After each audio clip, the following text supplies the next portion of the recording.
This is Rydo, and we're back to another live stream of Shadowverse. Today is Monday, December 14th, and I got particularly lucky today in the fact that I fell asleep earlier, and apparently, while I was asleep, the entire internet of Google at least went down. So YouTube was down, and everything else was down. So no big no big loss there. So instead of having one of those occasional really frustrating points where the internet would have gone down and I would have very easily thought it was something wrong locally on my side, like you almost never just immediately assume that it's someone else's fault in IT. If you do that, then you're probably not that good of an IT person.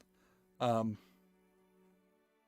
uh, Apparently we're having a winter event, and so we have Ultimate Coliseum card pack tickets times 5, and nice anime girl deer character.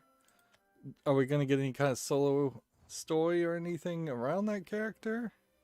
Or is it just that's the avatar for the Winter Cup, and that's that? See what we even have. Do we have anything special? 1-1 match with Bloodcraft. Evolve is an easy one to get. 4 Bloodcraft, Portalcraft. The right move is to do this, frankly. Even though I'm not getting these daily quests done, it still makes a lot of sense to run these up to higher numbers and get done every Monday, Wednesday, and Friday, whatever we can get done. Let's see. Let's go ahead. Let's see if there's anything new here. Nope. Still seems to be pretty much the same old, same old. As far as we're getting about 200 gold, somewhere around there, every couple days, and just barely enough to open a pack and make some slight progress towards having some extra gold for the next expansion. And in this game, unlike any other card game, you really are in a position where you are better off simply having a lot more gold and opening like 200, 400 packs on day one, as crazy as it might seem. So they gave us 6 packs for these cards that, unless these are really special cards, and even if these are really special cards, they may be leaving rotation fairly quickly. So this might be some kind of back-end award of cards for people to try out now that they don't really matter. That would be interesting. Certainly that's not something we see in the instance of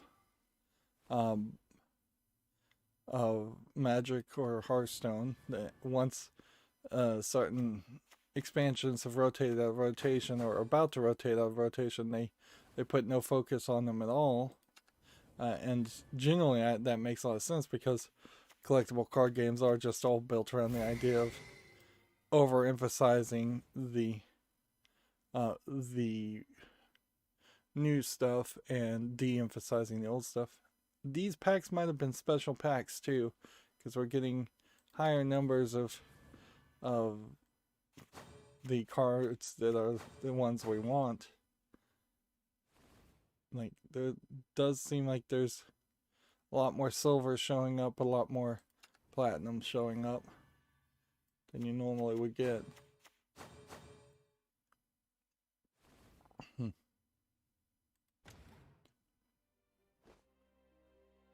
And so we even got an item there.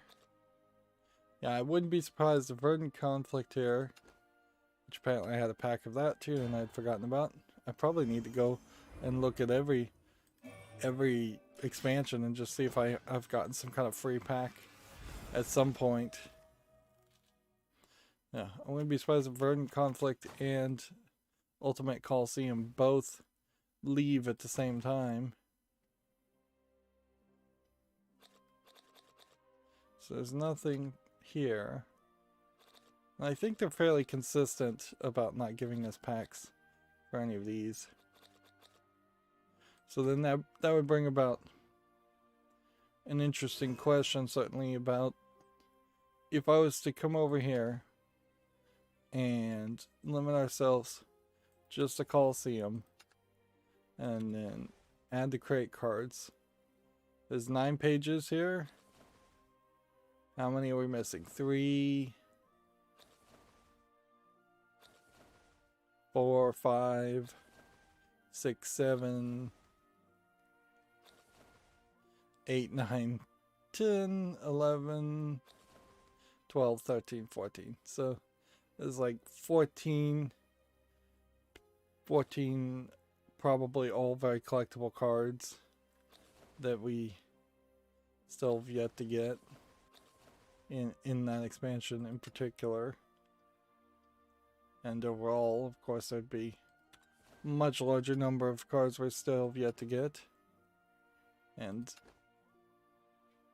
we do have enough vials, so if I had enough free time, I could certainly waste it going around and trying to get more cards. But there is inherently this catch-22 scenario where what's the point of me even spending time to get cards if I'm not even going to bother to build decks because I just don't have time for it. We have Mahmood on chat saying, Rydo, how are you? Oh, I'm doing alright, I suppose, at the moment. Like, I think all people, and I'm no different at the moment, are on the verge of not doing alright and living on the edge a lot more than I think normally people would realize they are living on the edge or normally would live on the edge. But, I mean, there's really nothing yet to complain about and nothing yet to really celebrate. Oh, there's a little bit of celebration, certainly. Like, I'm always kind of looking on the negative side, so yeah. YouTube's still being YouTube, and everybody kind of hates it still. There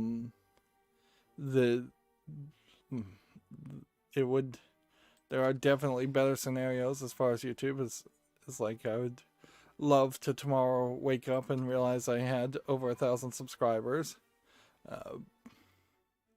But that's about it.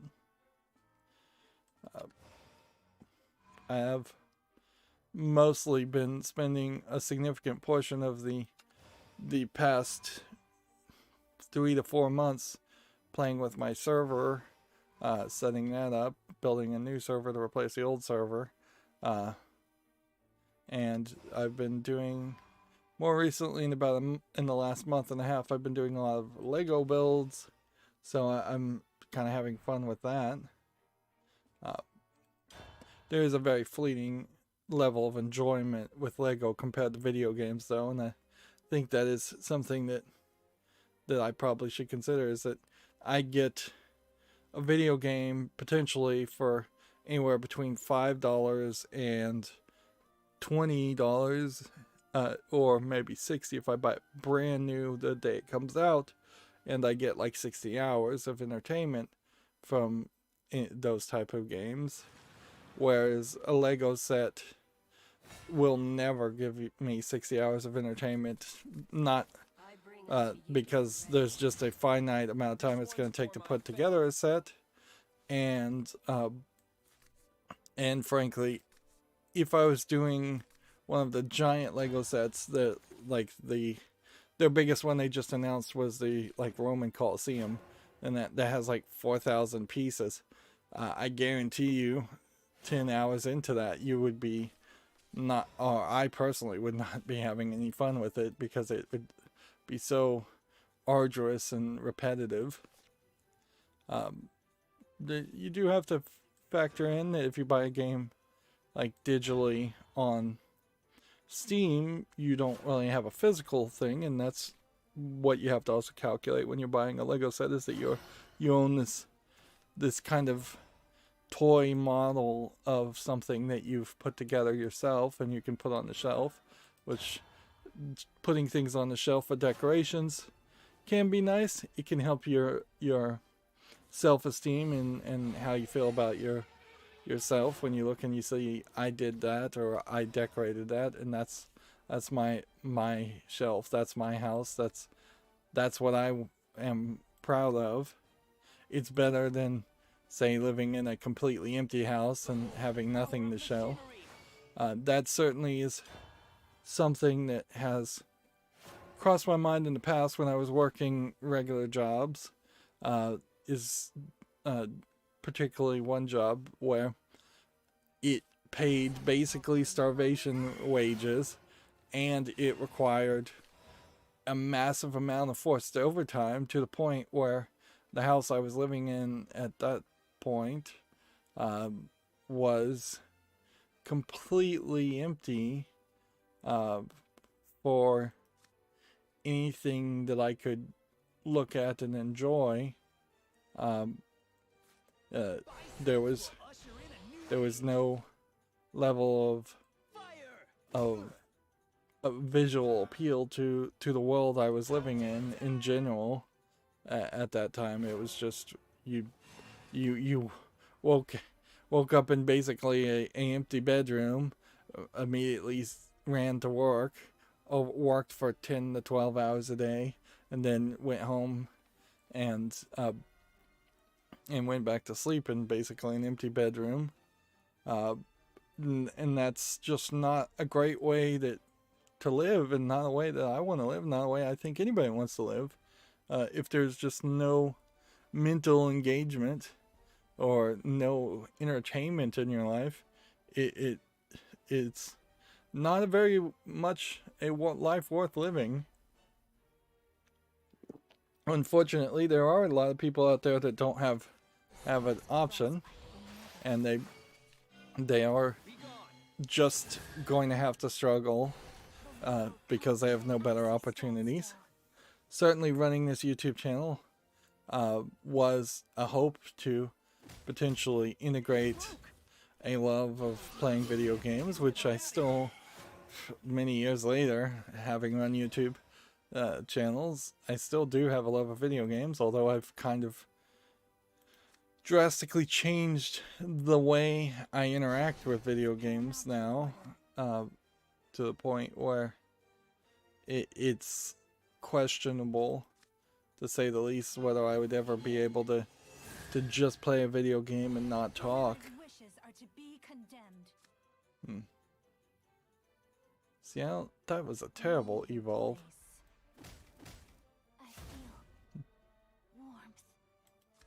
You know, I just made a horrible evolve move there.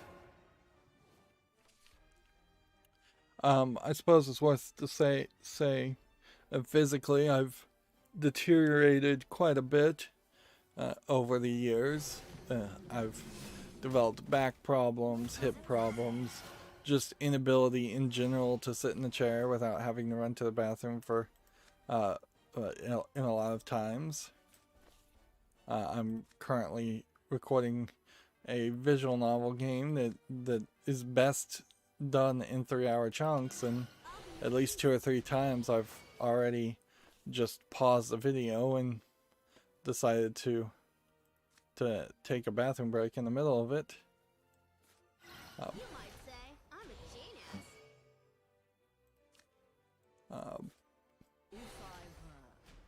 There definitely was a situation where, when I first started my YouTube channel, I thought, oh well, if this doesn't work and my situation changes, I'll just go and work ideally an IT job, since that's my closest thing I have to a work passion, and that has completely gone out the window at this point, where I can't particularly stand for very long, not any reasonable amount. Uh, there's basically no level of accommodation that I think anybody could do for me to reasonably work with him. Like, the only reason I can even work on my server is because I have it just set up to remote connect via my cell phone, so I can lie in bed for like several hours and connect to a server and type that way. But that's not how IT works. They often force IT people to be the people also in charge of moving the computers, and generally just almost any job is built around a concept of people showing up and just being present, even if nothing's really going on or nothing needs to really happen in person. Maybe the current pandemic would change that a little bit, but I don't think it would really change it a lot. I think there's certainly a case where once the pandemic is over, there will be a lot of people that demand people come back into offices. Yeah, there's almost guaranteed, and I'll move on off this topic in a second, but there's almost guaranteed a high level of paranoia that is going to go into the minds of middle managers and upper managers in jobs as soon as the pandemic is all over. They're just going to magically one day say, we're afraid that people are just goofing off and not working if they work remotely, and inherently they'll start making some contrived lie performance review to fill the lie there, and they will start saying everybody's performance is down. They've already kind of said that, and some of it probably is true, but also I think a lot of it is just kind of BS.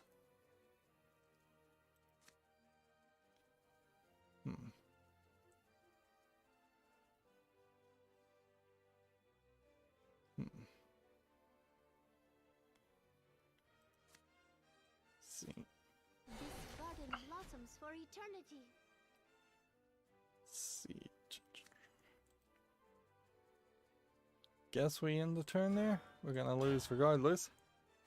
Okay, so that's that. So for the accountability section, yeah, I worked on my server a little bit, which means I took a little bit of a break finishing the non-game visual novel Virtue's Last Reward. I have 1 or 2 more episodes left on to record on that, and then I'll be done.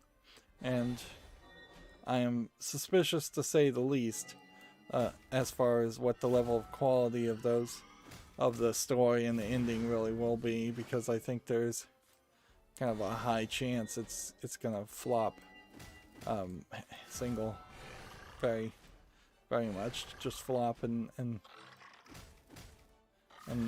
that would be, I guess, that. And then at that point I would, I think, need to schedule a lot of stuff. I have a ton of videos that need to be scheduled, certainly, and I have a bunch of videos that need to be uploaded. Recording a visual novel that's super long and thus requires the 3+ hours of per episode concept takes a lot of space, and that space needs to be cleared up off my hard drive. Specifically on my server, I'm working on trying to get the Calibre ebook web project to run, and see if I have to install the Calibre application on top of that, or if I can just have almost every application on the server literally just have a web GUI, a web graphical user interface, without there being a local application that I'd have to actually go to the server or remote into it through virtual networking, VNC, to actually see the local app. Getting rid of local apps on the server does have certainly an appeal. There is a project called RetroArch Web, or the RetroArch Web Player, and I tried to install that. I'm trying to get. I tried to set up the antivirus for like access scanning and prevention. That way, every time you launch a program, it scans it for a virus. The Clam AV Linux antivirus is kind of slow. It's really slow if you tell it to just scan a file. If you use the server daemon to scan a file, it's a little bit faster, but it's still fairly slow if you turn on access protection. And in a weird way, I probably had it misconfigured because I think I was scanning a virus with the access protection and then having the scanner then scan the virus a second time, just doubling the work. So I decided to turn that off. It's not as big of a deal as it might seem. In Windows, you kind of have to have that Windows default access protection turned on. You can certainly turn it off, but if you did, you are opening yourself up to almost certainly being infected within less than a week.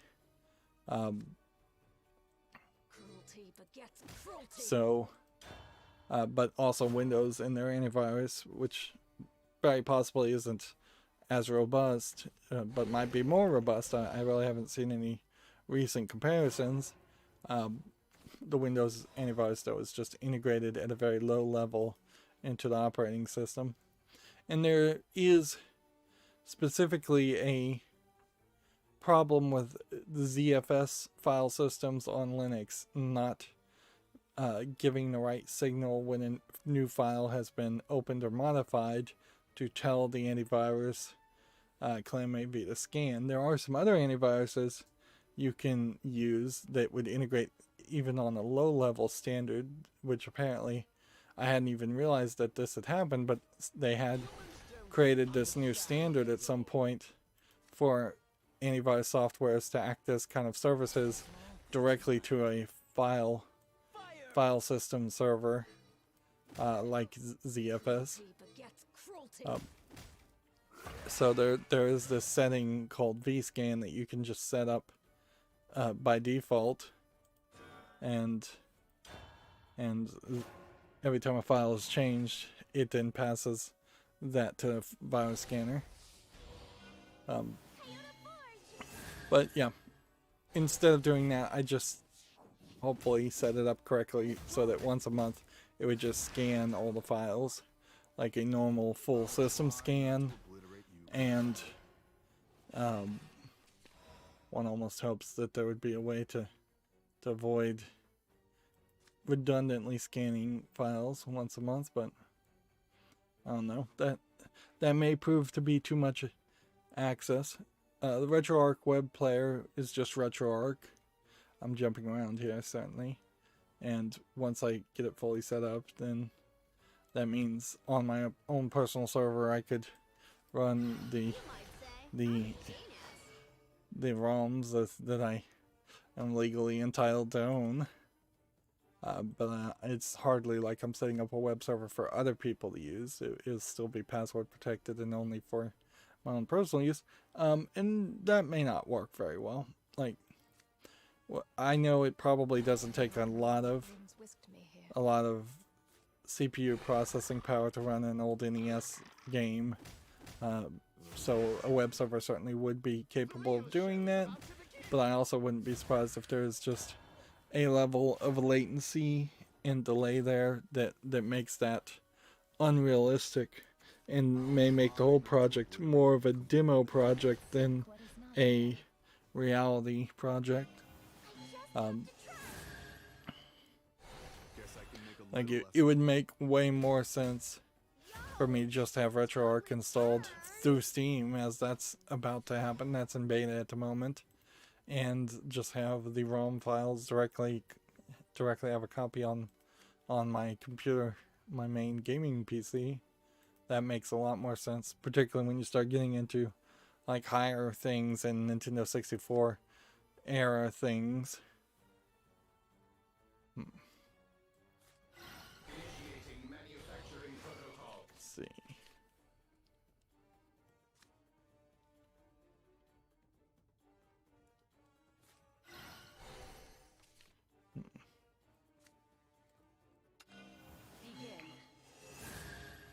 This is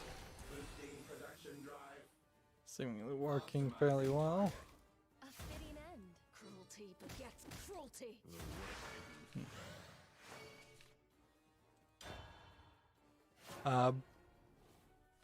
Was I working on anything else? I'm still trying to figure out how to use either Handbrake to re-encode or FFmpeg to just copy videos and slightly re-encode them. It seems like FFmpeg is slightly faster than Handbrake would be.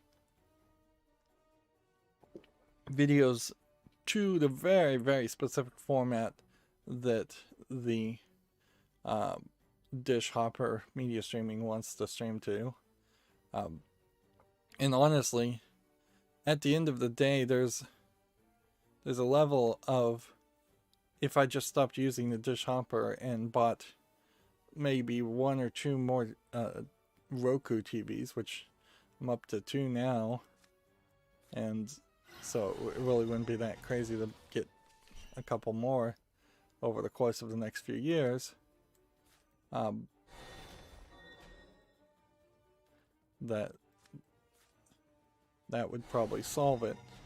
Although, even replacing the DLNA streaming client with Roku TVs has yet to fully fix the issue that I'm seeing, because the Roku TVs also have some file format issues that don't seem like they want to work. The truth is DLNA just kind of sucks, but it's really the only solution at the moment that exists still. It's been mostly abandoned, sure, but it's also still the only solution to stream video and music without having a giant external hard drive that you would have to plug into like a Roku TV and move around the whole house. And yeah, that just doesn't work. I happened to catch a some channel on TV was airing a Les Miserables performance, and I was thinking about that. It's just it's just a lot of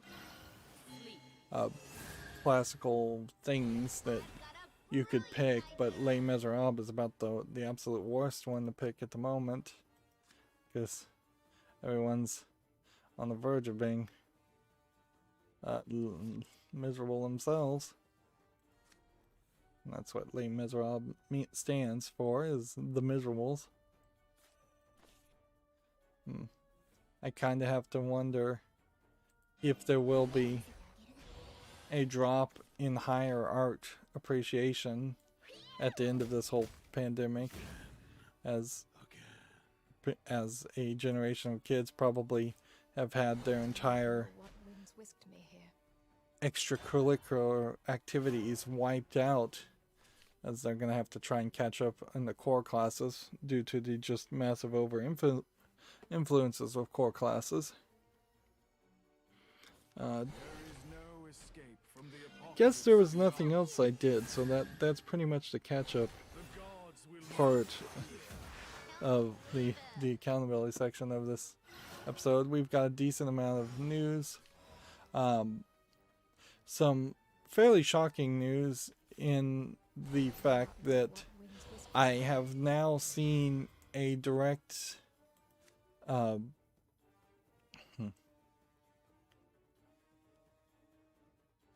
I've seen direct adult games on the main page on the top browser of Steam. So Steam's new experiment of having an adult section when it started adding more categories seems to have potentially changed an attitude there. Let's go ahead and hit this.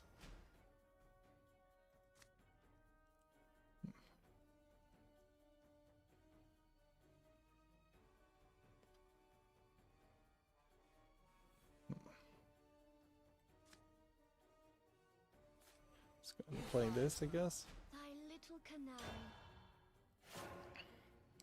So, yeah, it seems like in one fell swoop, Steam might be embracing adult content games, which is weird because also Pornhub apparently is getting rid of like all its uploaded content. Well, this isn't video game related per se, although there are some video game characters that show up in Pornhub videos. There was a story of a lot of accusations and what seemed like almost certainly truth that Pornhub was failing to do its due diligence as far as ensuring that there wasn't illegal content in the form of like child porn on Pornhub. And now that those accusations seem to finally come to the surface, it does seem like that they have had to react in an extreme manner, which almost implies that the parent company of Pornhub that owns tons and tons of other adult content sites will either shift focus to one of those other sites, or it'll drastically change. See, and that was always weird. That was weird once that even came out as a possibility, that they were not doing enough to ensure that. There was also stories of, like, particularly in India, people like putting up actual videos of actual violent rapes on Pornhub, and then Pornhub kind of fighting people when they demand or ask them to take down those videos. So that they lost their PR battle that they had been working very hard for, and that's certainly something that you don't want to have to deal with, and that's just bad business. Certainly, if you are going to spend lots of money, time, and effort to build up a reputation of some sort, you don't want to lose it. Which brings us to a video game point. CD Projekt Red now has come out and apologized for the low quality of at least the console versions of Cyberpunk 2077, and they have offered refunds on the console versions.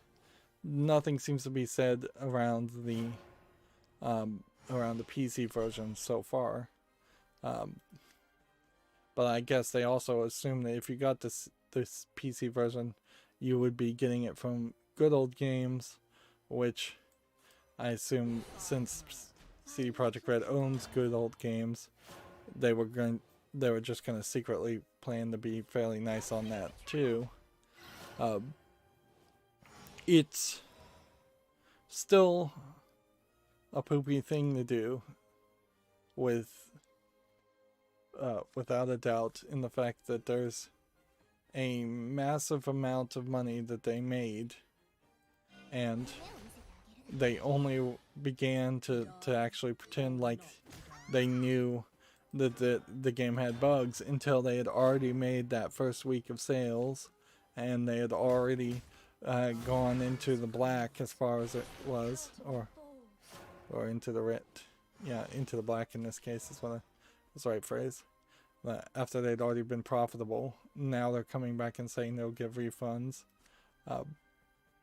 It's a real if you pay me type attitude that I think they have, and they're trying to get some PR points by looking like they're doing the right thing instead of them literally being forced to do the thing they should have done at the beginning.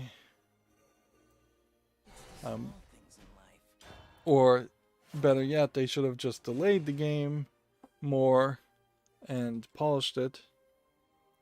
That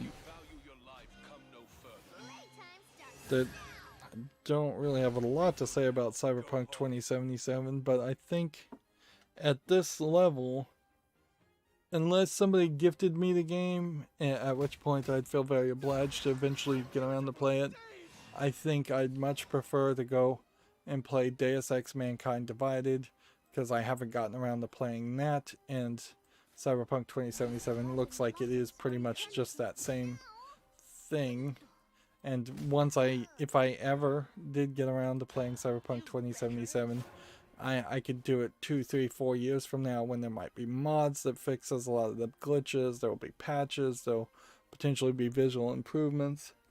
In a lot of ways, when I played Control and that game looked very pretty, that also just highlighted the genericness of the gameplay in Control, where you're literally just traveling from point A to point B, and every time you get in any area specifically designed for a fight to happen, a fight happens, to the surprise of no one.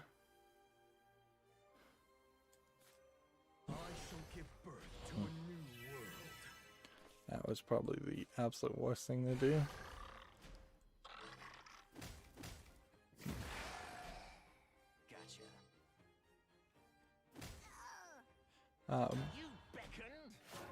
Feel like Cyberpunk 2077 is going to be very much like that.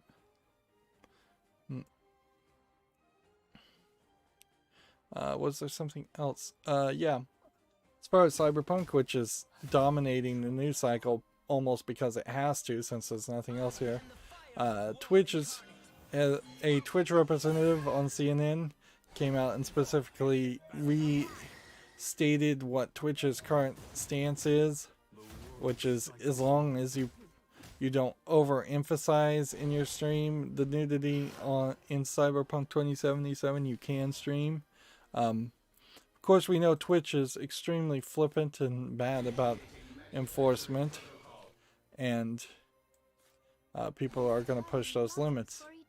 The only real confusion here is, had that always been their stance, nobody would be confused. There's just that problem that they, previous to that, had established and never revoked a specific ban list of games that are just not allowed to be streamed on Twitch at all. And it's certainly, when you look at the banned list, you know that it is a mostly anti-Japanese game sentiment, which certainly can just fall down under the category, if you want to call it an anti-Japanese sentiment in general. If you look at Twitch, it has done absolutely nothing to bring in a Japanese audience that I've seen, nor does it seem like it's been in any way successful in any Asian country, Japan or otherwise. It is very Western focused and not even very video game focused these days, with perhaps the exception of Twitch Plays Pokemon. That's about the only Japanese game that even begins to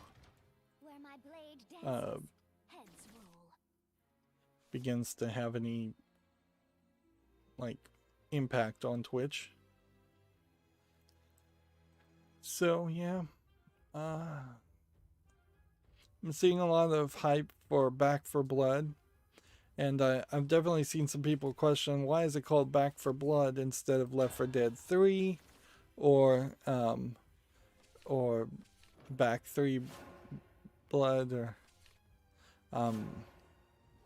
it seems fairly obvious that there's two great reasons why it's called Back for Blood as the spiritual successor of Left 4 Dead 1 and 2 is A, there's 4 people in the group. That was always the point. That's why it was called Left 4 Dead in the first place. And B, it gives a level of generous, perhaps even undeserved spacing for Valve. If you would assume that the people who made Left 4 Dead still are on somewhat happy terms with Valve and don't want to just outwardly and blatantly screw them over, calling it a number 3 game and closing the door that for Valve to ever make a Left 4 Dead 3 if they wanted to is really rude, for lack of a better term. And you kind of have no reason why you'd want to do that. Like, if Valve decided they could make a Left 4 Dead 3, that inherently means they're no longer afraid of using the number 3 in any game, which almost inherently means that they are either really close to releasing a Half-Life 3 of some sort, and frankly they should just put something out and call it Half-Life 3. Wouldn't be surprised if they simply released the same story as Half-Life Alyx in a 2D format and just called that Half-Life 3. That would be fairly fine with me. Or if they released a very small Half-Life 3 game, and in that small Half-Life 3 game they included Alyx as part of the selling price, so you get what should have been like a $30 game that only people with VR could use given to you for free when you buy a new $60 game that should have also been $30. But yeah, it's really not that surprising. It will get, I suppose, slightly more confused as an issue if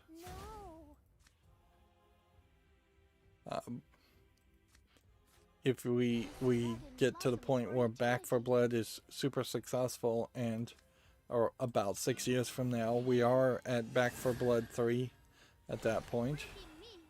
But I'd almost make the argument that no game should be a trilogy and no game should try and have 3 games. I think if we take a moment and start to think about it historically, there's always this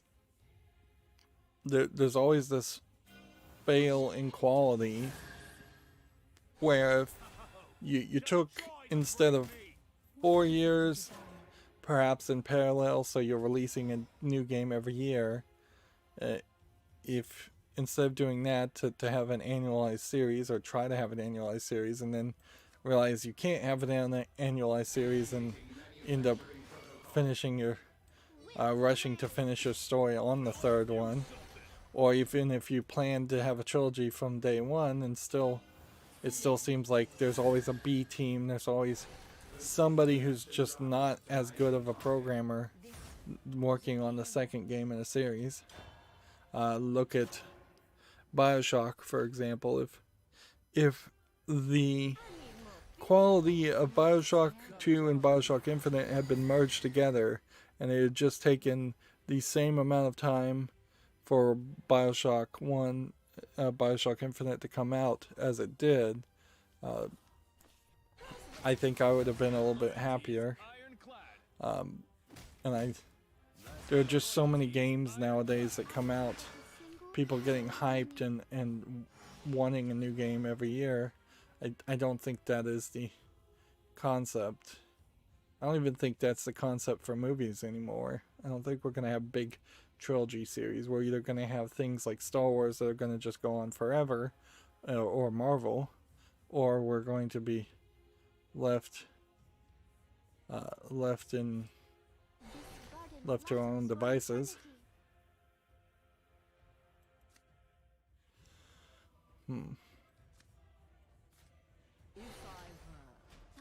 little canary. Alright. This is stupid to do, but I'll do it anyways.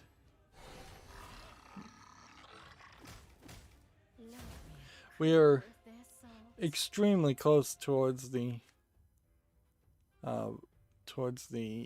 end of the years also, so there's very little chance that we're going to get any new video game news of real importance, which means I need to hurry up and just get through the video game news. So let's start going through it. We have an Open Critic article here. EA has outbidded Take-Two for its Codemasters acquisition. In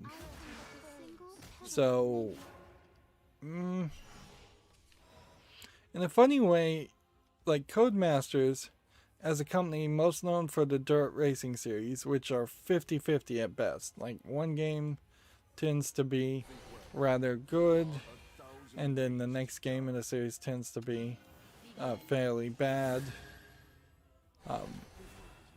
They do have that kind of annualized feel to them.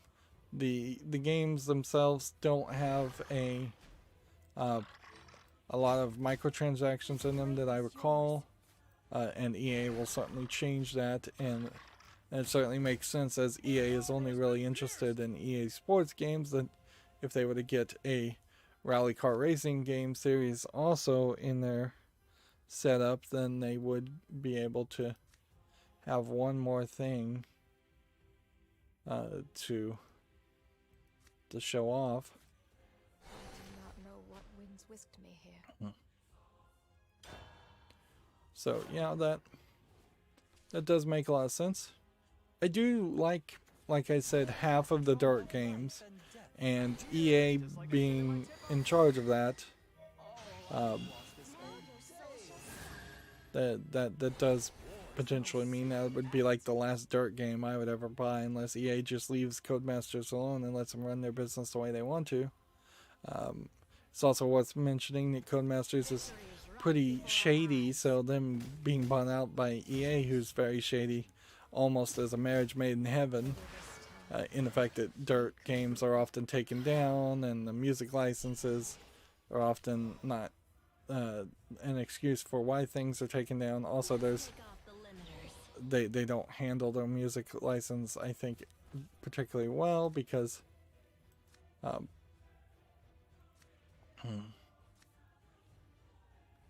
we want to do this?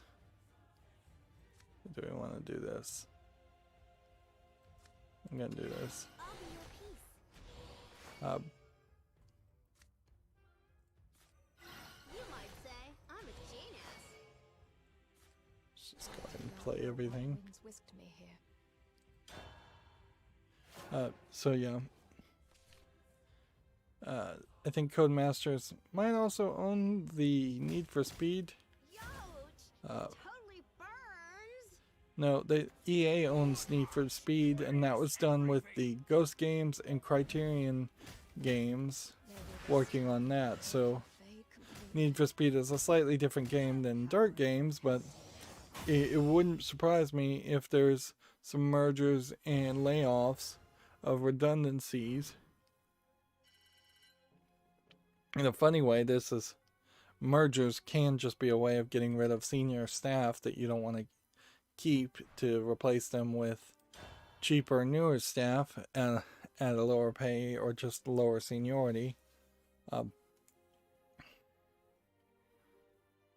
yeah, the only thing you could kind of help is if somehow, and this would be an insane hope, is that EA is changing its attitude in the way it does business, and this is the beginning of that change, and all of a sudden we're going to see EA dipping into its back catalog or making brand new content and games that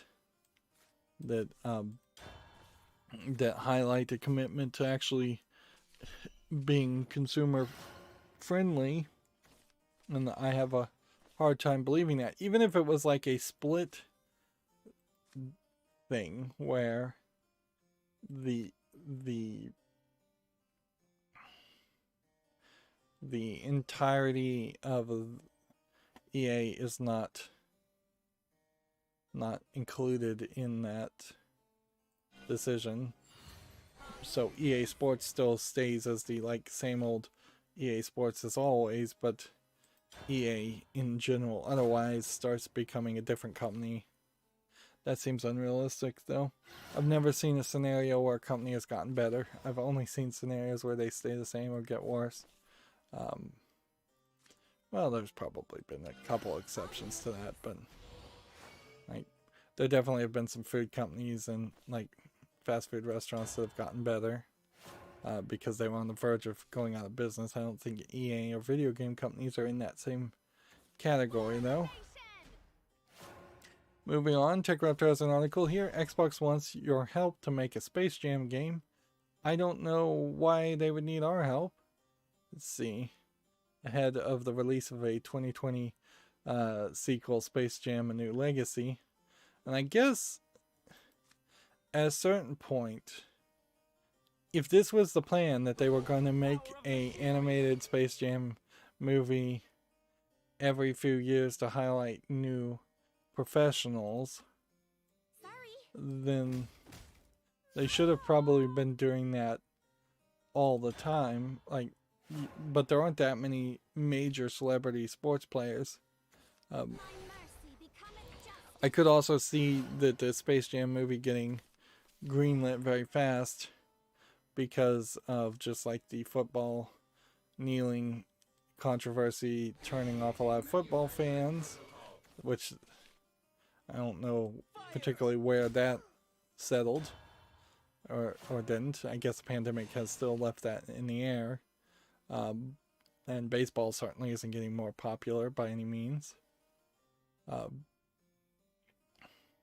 So I would be very interested to see who the actors even would be in Space Jam, because the truth of it was just Michael Jordan, and I think Michael Jordan, from best as I can guess, Michael Jordan got caught gambling and potentially gambling on his own game, so they seemingly asked him to retire from basketball. I think it was Michael Jordan that I'm talking about here, for a while, and he was playing baseball, and then he made this movie, and then the movie was almost like a direct announcement he was going back to basketball, which he eventually did. And Michael Jordan, I don't think is reasonably going to be the same person or same character. And then the other characters were all actors, comedians. If anything, I wouldn't be surprised if the Space Jam movie is just counter-programming to the Tom and Jerry movie, but then the Tom and Jerry movie might be counter-programming to it. So, yeah. Space Jam featured Michael Jordan and a classic cast of Warner Brothers cartoon stars, which in all fairness, Warner Brothers cartoon characters like Bugs Bunny, not super popular, I think, these days.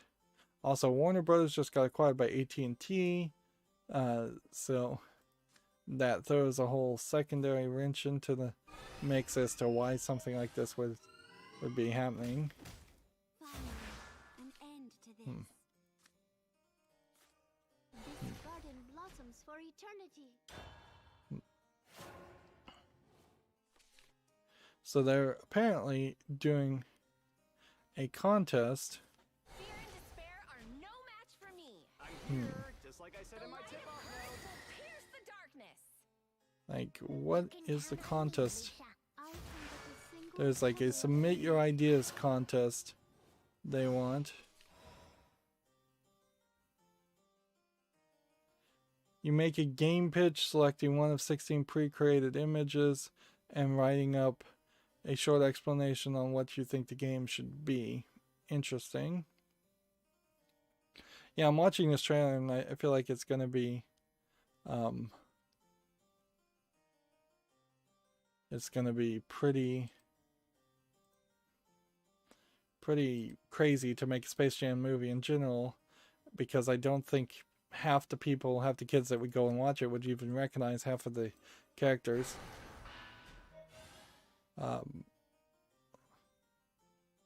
Or they might very well recognize it, but they very well may not really relate to it in any way. You're not strong enough. Let's see. Can we do anything?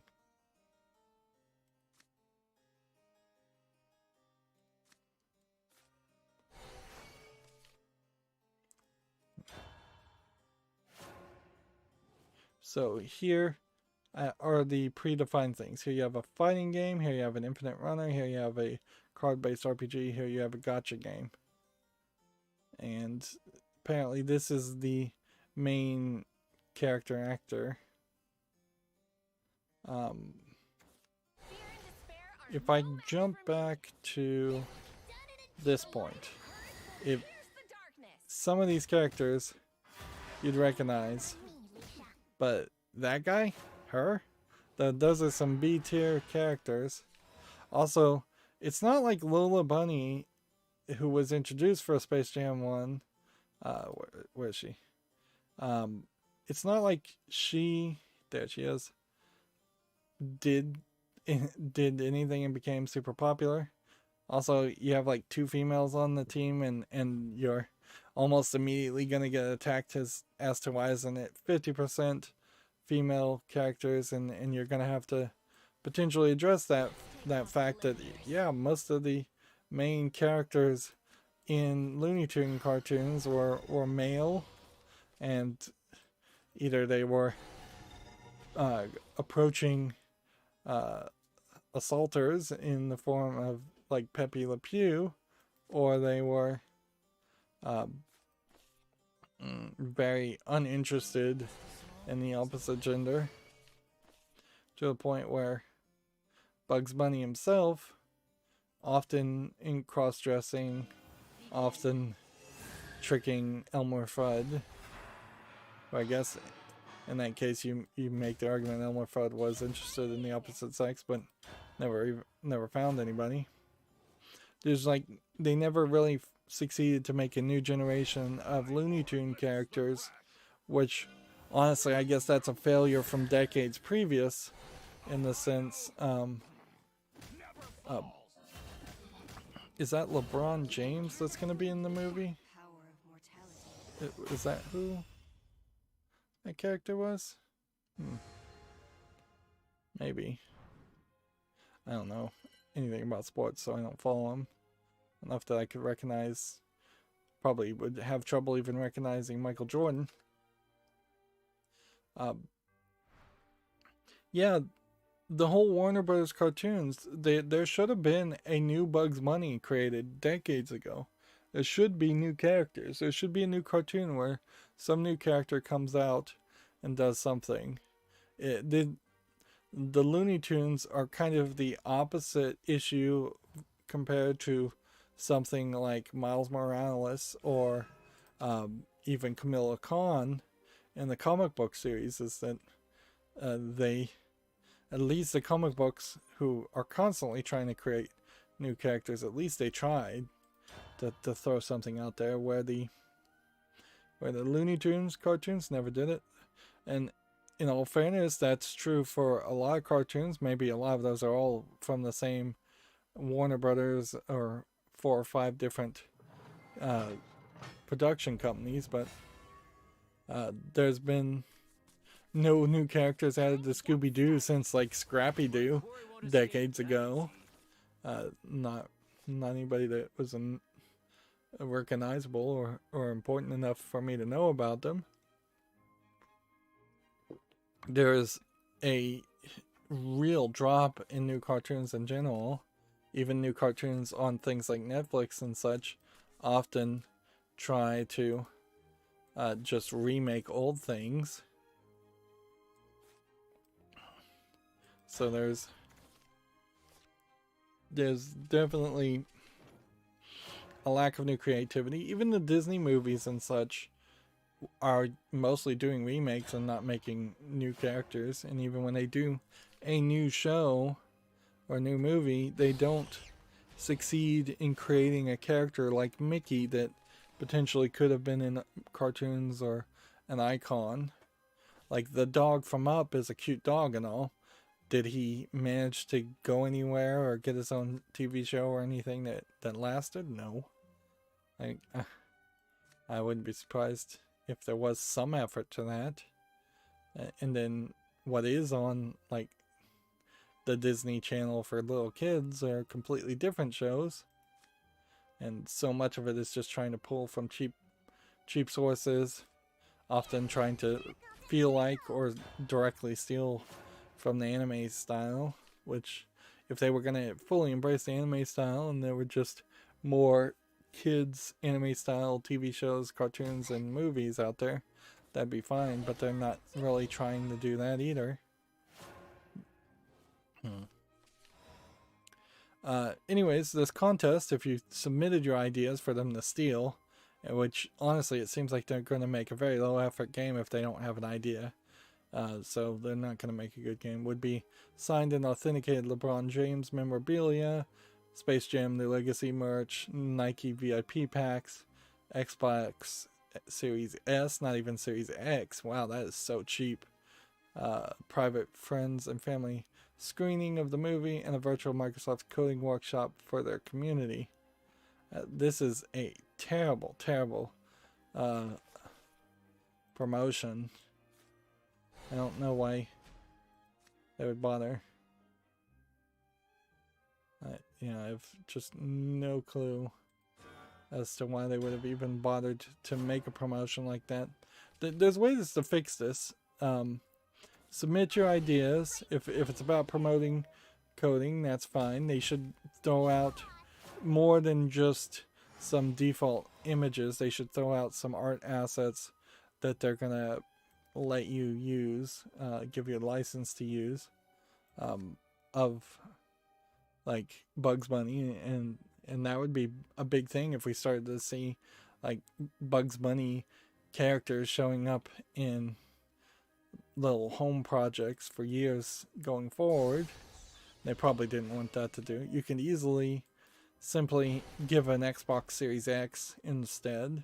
You could easily have at least a Zoom call with LeBron James or Bugs Bunny, one or the other. This really does feel like it's a project targeted towards young, dare I say, probably African American kids to promote coding amongst their community. But the private screening, one assumes that's going to take place in a movie theater, but that's not even being listed here. Virtual coding workshops, you could easily fix this by saying we're going to give you a laptop or a brand new computer, and it's going to be loaded with Microsoft programming software. Inherently, Microsoft does want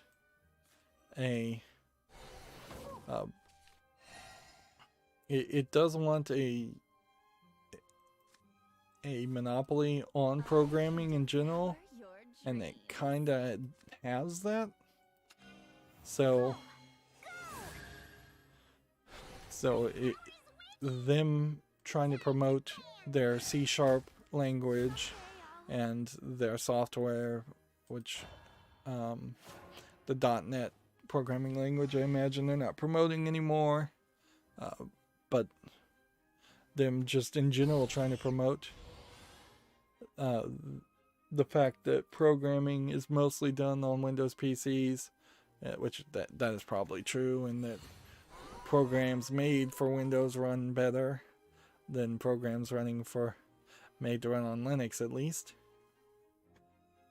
This is interesting. They've got some free Space Jam themed coding workshops that might be interesting to look at, but then this is for ages 14 and up, so you've got a weird target audience issue too, where you're trying to get 14-year-olders who these days are probably more interested at trying to find porn online than they are programming or pitching an idea, or if they are interested in programming, probably are decently experienced in programming, so making a game pitch is this weird middle ground. Making a game pitch is a good skill to have, certainly, but it's something only the upper management and directors of a game company would really need to have or deal with. Let's see. Alright, if we come over here, we immediately go to a Microsoft thing that says, hey, install Microsoft Edge. It's like, nope. I'll say no thanks to that. So, Space Jam and New Legacy Coding Workshops. There. I wouldn't be surprised if a lot of these are Scratch. It seems like these are time related and you have to register to them. That seems really crazy.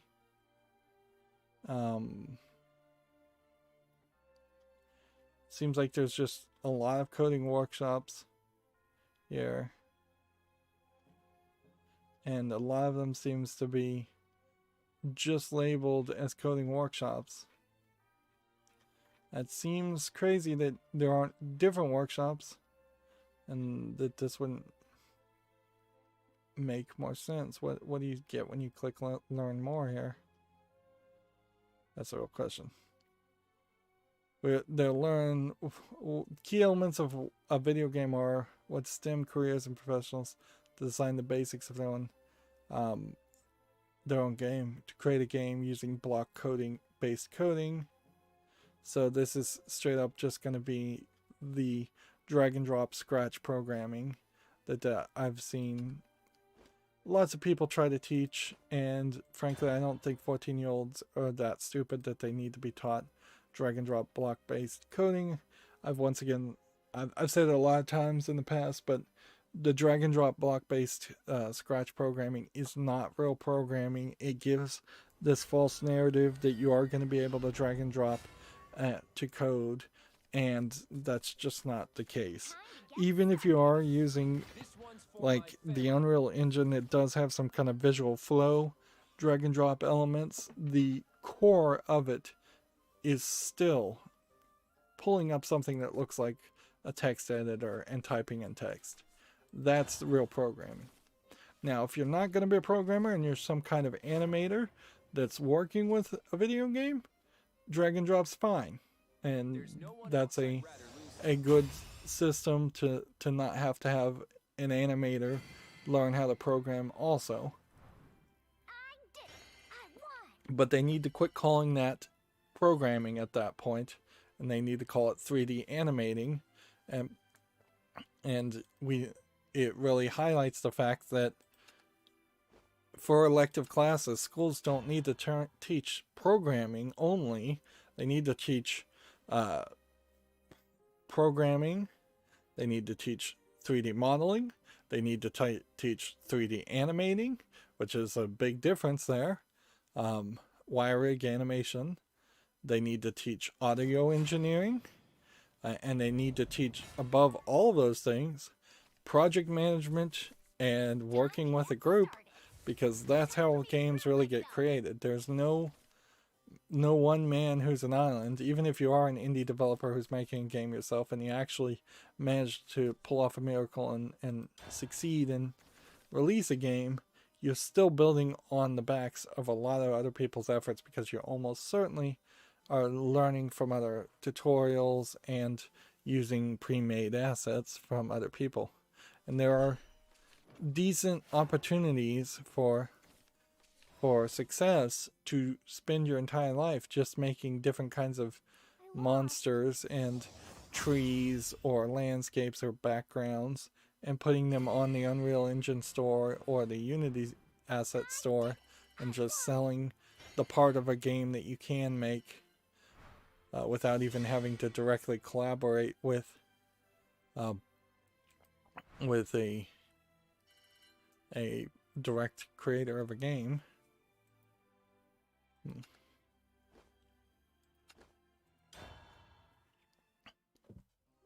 Moving on, because we're not moving very fast at all. This gets lighter when I highlight it. I don't know why. Ubisoft Plus Beta has hit Stadia today. No Pro subscription required. So more Ubisoft games on Stadia.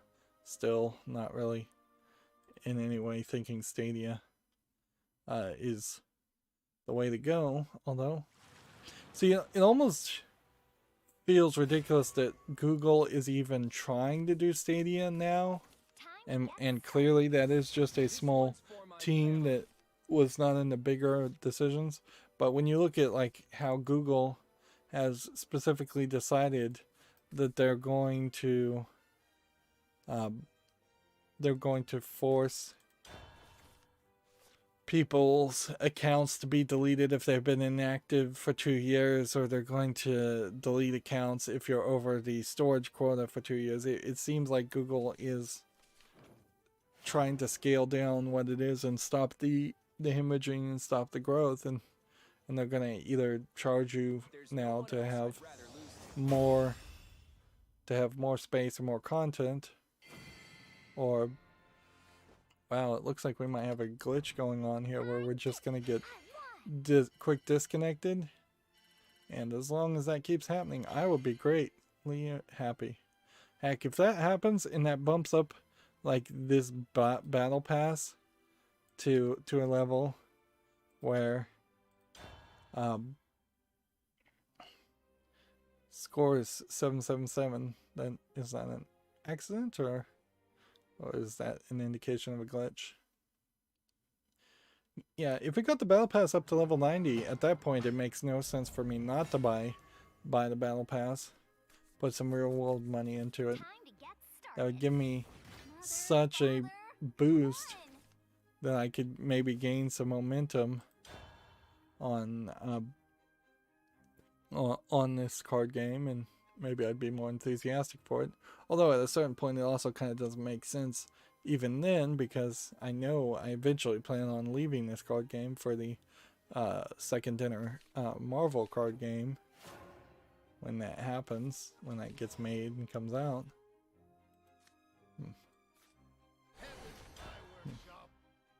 Gamma Sutra has a blog here. Browsing Steam, the biggest changes to Steam discovery in recent history. So this is the browsing Steam experiment. And then this person says, I worked on the feature, and not just a little bit, as a contractor working for Valve up until 6 months ago.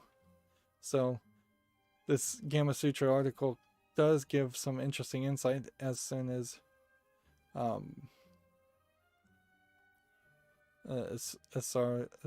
like how it would have been developed and why they would promote it.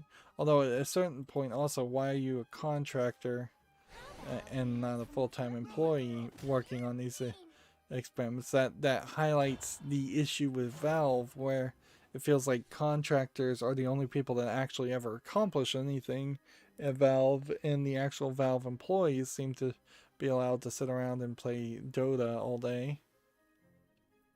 So here's like the browse as I think it originally was,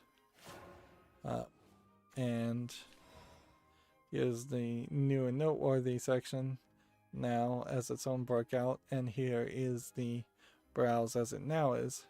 And they take a very specific point here to show an adult section, not on this version, but I guess if you opt into the adult section, you see it right about here alphabetically, which seems fair enough. It does seem like they kind of have broken them down into subcategories, which maybe that's still a little too crazy, but all right. You can definitely see visual novel, and lots of visual novels are adult sections. Let's see.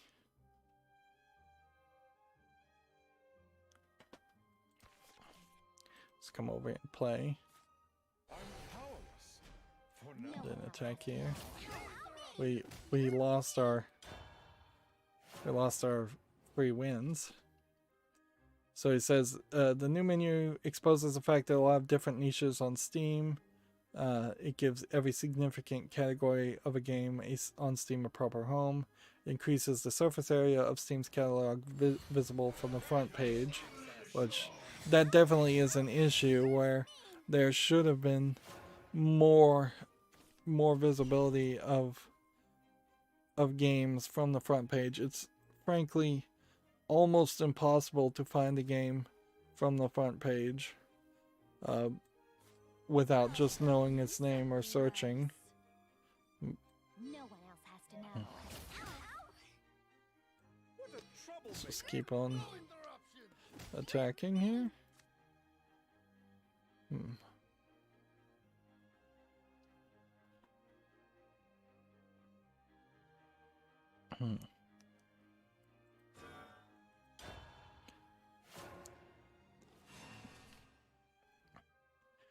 Let's see. It also invites players to discover, become fans, and bookmark entire new categories. Which honestly, I would feel like, I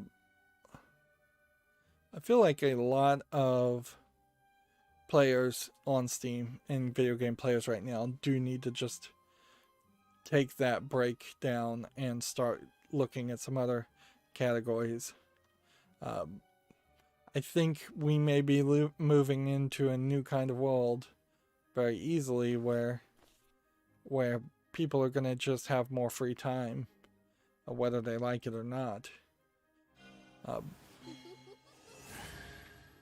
course, if everybody is getting free time to then have to because they've lost their jobs, they may immediately then end up standing in bread lines all day.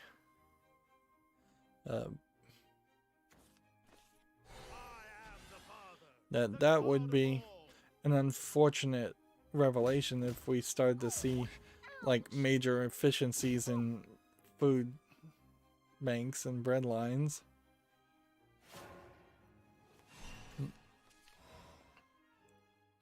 Okay. What can we do to save ourselves?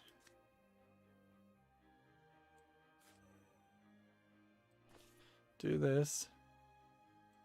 To do this. And then we'll go ahead and evolve this. Kill that. The gods have been outrivaled.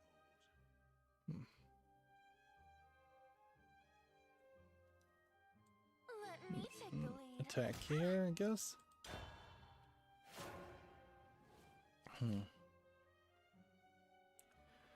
Let's see. Next, we have a game on Steam called Ho Ho Home Invasion, which at least that's a funny name. So,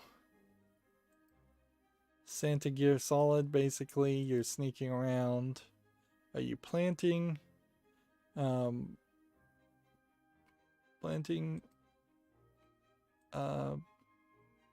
Presents, or can't believe I forgot the word presents. Or are you doing something else? I think this is a kind of funny idea, but it's coming soon of December 2020, so you're very late. And then there's a bunch of DLC on this, adding up to $46.96, which frankly this feels more like money laundering than an actual game. And it does, in all fairness, look like it is mostly just it could be a decent asset flip game.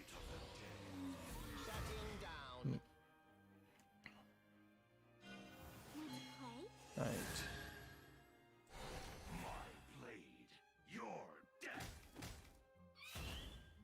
Is there a way I can save the day here?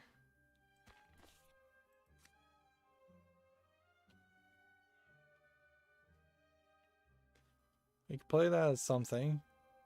Or we could do that and we could evolve that to hit that.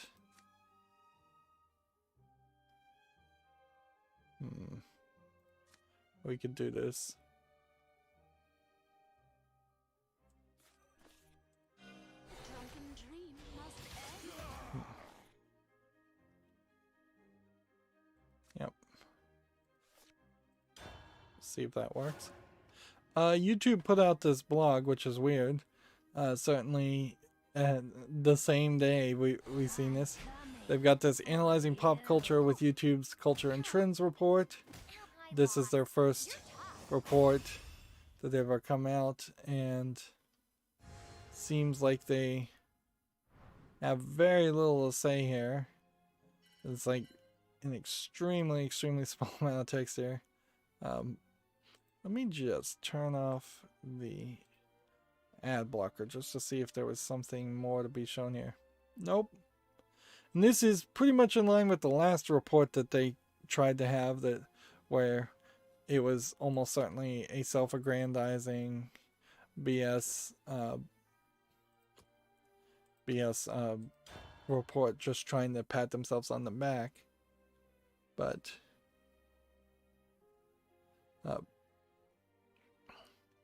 says basically 70% of people who used YouTube during 2020 to watch online replacements of live events, sure.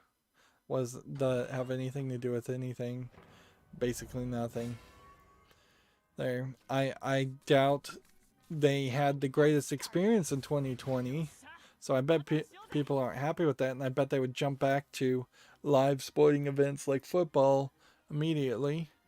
40% say they participated in an activity simultaneously while they watched a video online, which that's not a good number by any means. That means they were doing something else and not paying attention, thus not looking at the ads, thus wasting YouTube's bandwidth. And then 47% of people agree that this year online videos helped them cope through a problem in their life. Which, yeah, sure.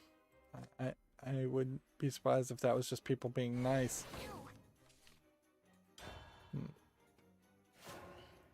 How that has anything to do with culture and trends, I don't know. The other part of that certainly is it doesn't seem like that really helps YouTube content creators in any way to get this information, nor does it really help YouTube, nor does it really help anybody. And then I think it's worth mentioning here, you know that each of these images have been cropped out. So I don't know who any of these people are, but we'll just go with the general thing. Here we have a white guy tying a tie. We have a woman just in general giving a kind of awkward face. And then we have what I would say is Latino guy. Somebody else tried to use Latinx once again. I think it was the Game Awards, and once again, and that sounded just really awkward. You have a Latino guy in a mask serving food, so this is probably a much more recent photo. Well, I bet these are not recent photos, although particularly on YouTube, you could easily not wear a mask if you're just talking to a camera and alone. But then, what's going on with this Asian lady? Like, how in the world do these images match? You have fully clothed people, this guy's arms are showing, and that's it. And then you have a an Asian lady who maybe she was working out in this picture, but this is just not the picture you select. If this is the picture you select, you would zoom out and bring her forward. There's plenty of empty space here that make me feel like they cut out 2 or 3 people. You definitely don't want a picture where she's showing her shaved underarms and showing tons of cleavage and a workout bra. It's not an insane amount of cleavage, but then she's also showing belly, and then you can see a belly a belly piercing. And then you've got like pants here that seem to have been drawn on, and that seems like this apron might have been like drawn on top of a real apron. And then there's none of that happening over here. But yeah, that you've just like totally picked, for lack of a better term, a very sexualized image of this Asian lady that doesn't match at all.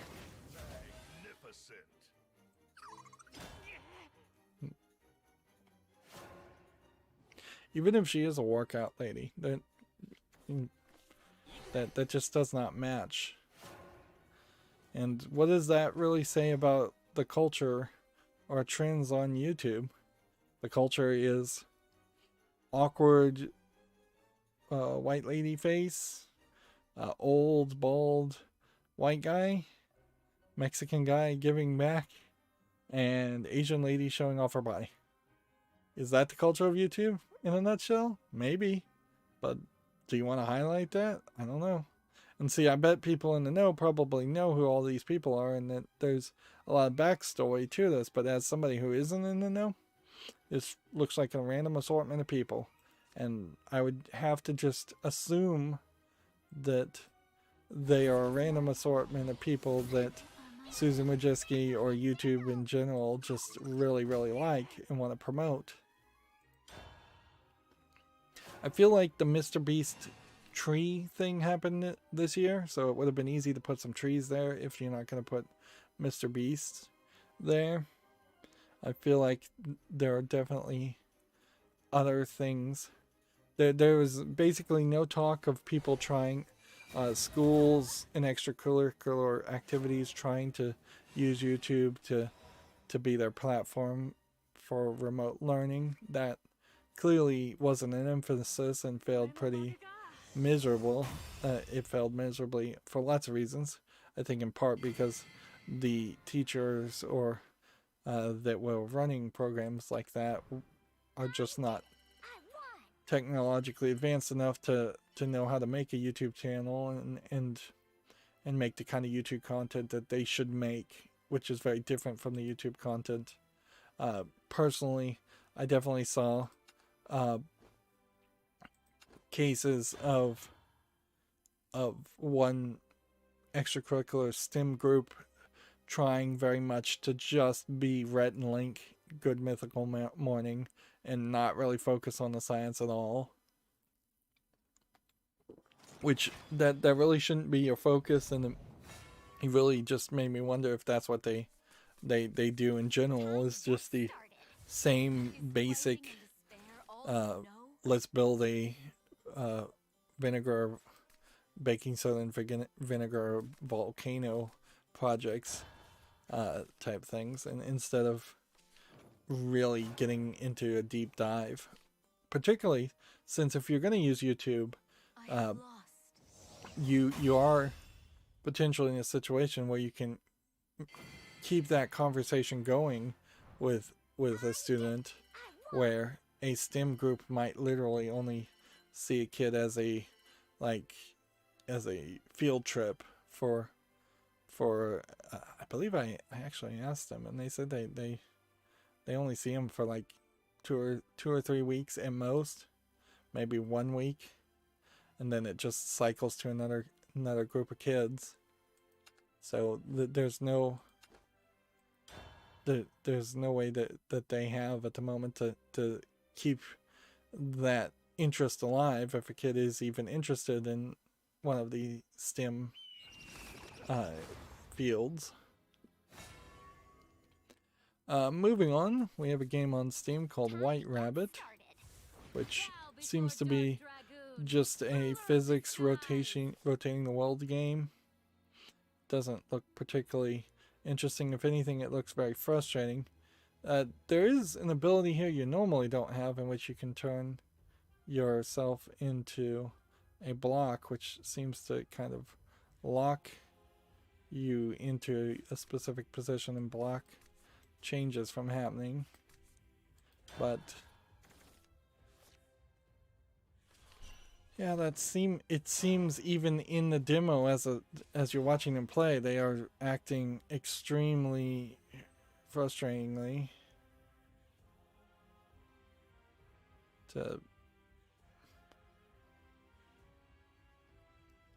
to where your goal is.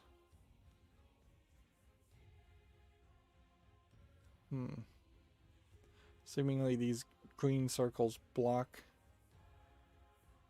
you from going through the gate until you get rid of the green circles, which I guess you have to get 3 of them close to each other first.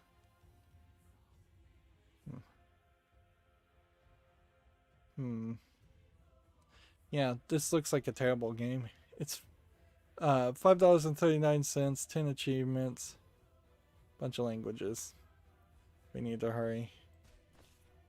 And so, move on.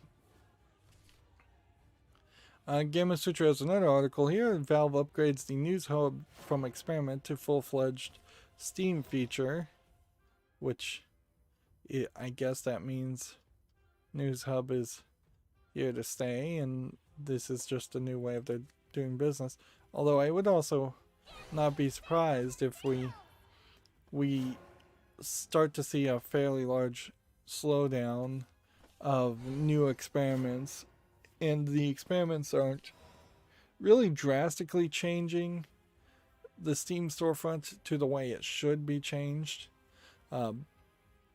There's kind of an obvious thing that needs to happen to Steam, and it's failed to really happen, in the fact that they need to slowly start moving away from the blue. And I don't think there is, even with uBlock Origin, a great way to cosmetically change Steam to look the way it should look in my mind. I could certainly take down a single web page that is served up in that instance and change it to look the way I wanted and make a mock-up, but that really wouldn't work in a live environment, particularly since you know that sites like Steam are constantly serving up custom generated web pages using PHP and CGI. It is called a CGI, but it's not computer generated graphics. It stands for something else. But PHP are Perl hosting pages, and that means every time you request a page, it is automatically generated. Which in the old days, before something like that would have existed, I imagine you would have had to use JavaScript and use the JavaScript to randomize the way a page looked, even though it was the exact same page. I have no idea what's going on, but I am loving it. I am loving the win streak here. We just jumped like 2 levels.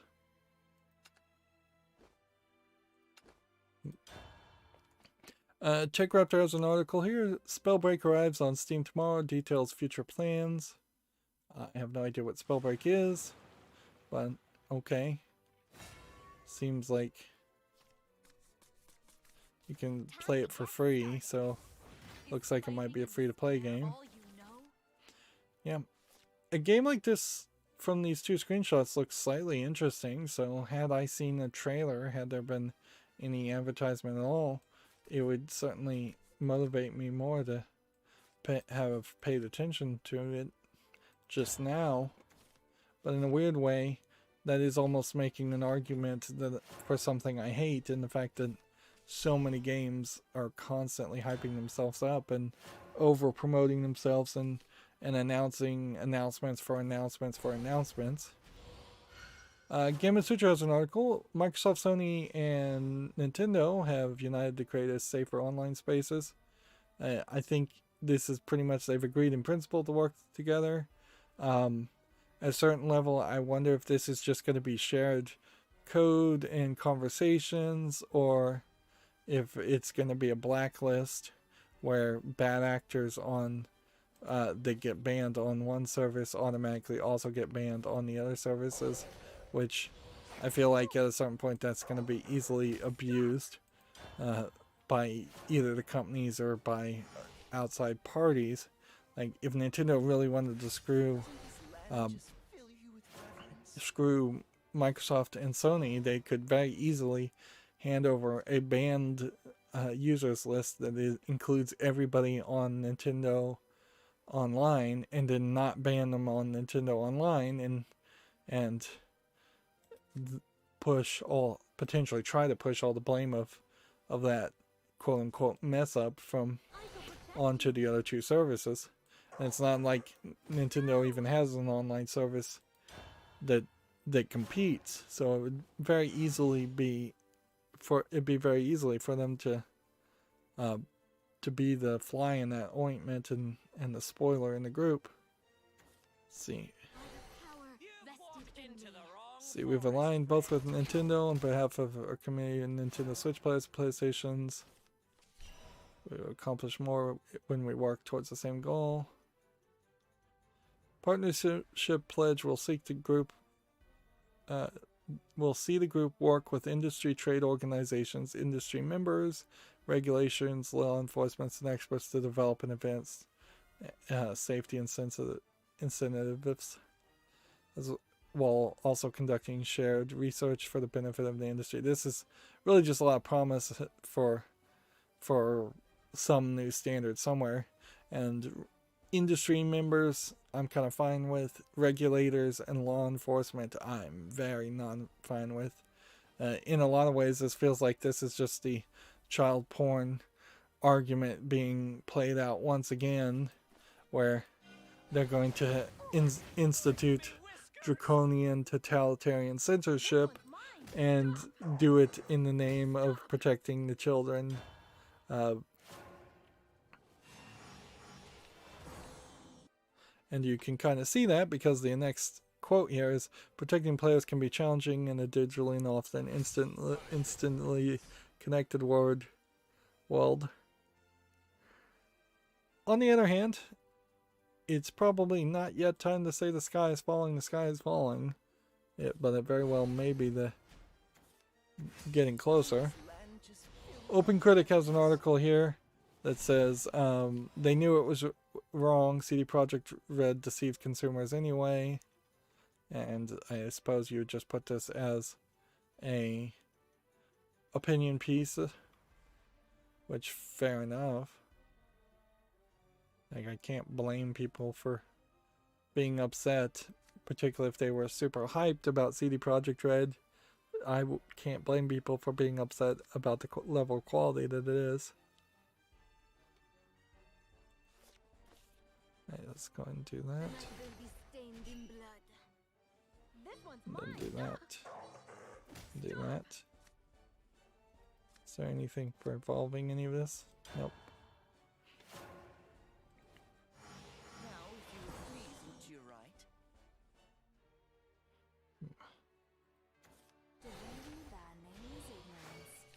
There you go, I was able to fix it so it will no longer do that lightening up.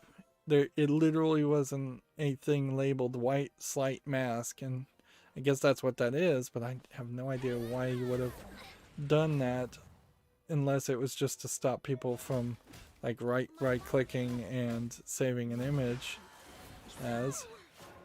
But yeah, it doesn't, even that doesn't really seem like a legitimate reason to bother developing something like that. There and there.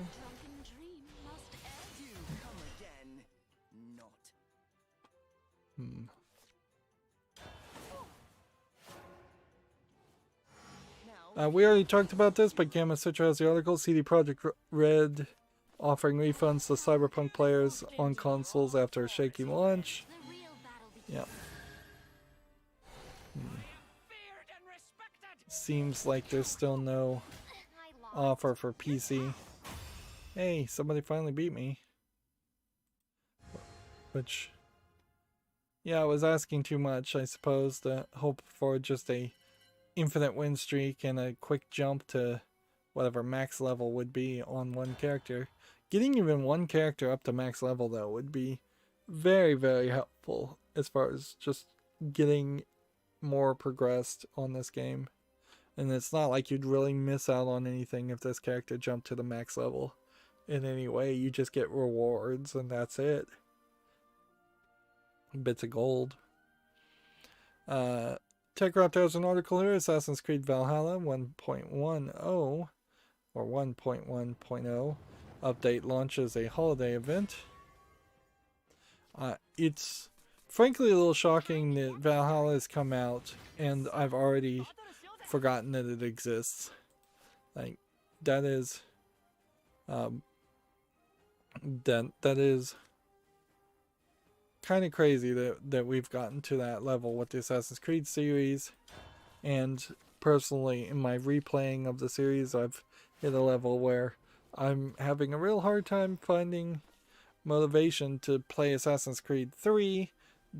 Really, I just would like to play it to then move on to Black Flag, and then once you play Black Flag, you've got Unity and Syndicate behind those two, and it's probably a decent argument at that point to just eliminate a lot of games and skip to the newest games. Skip to Origins at the very least.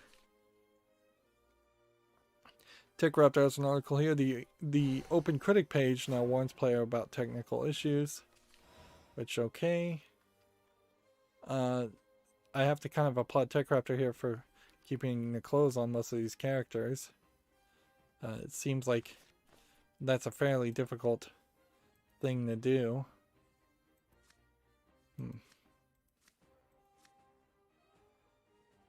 In CD Projekt Red.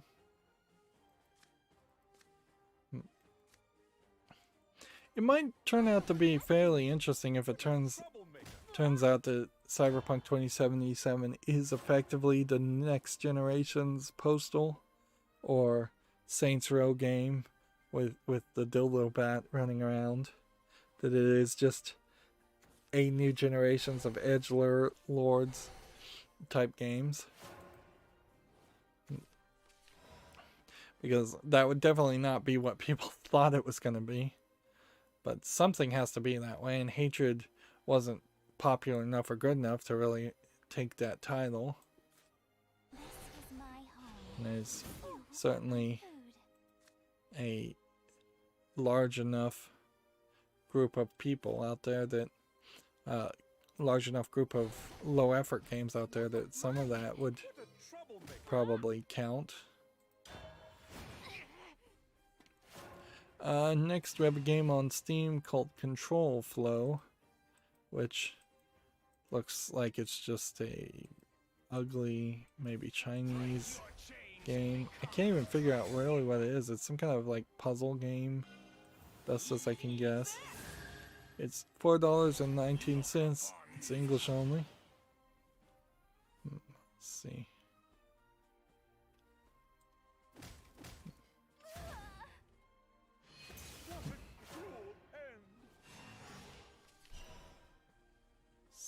If we could zap.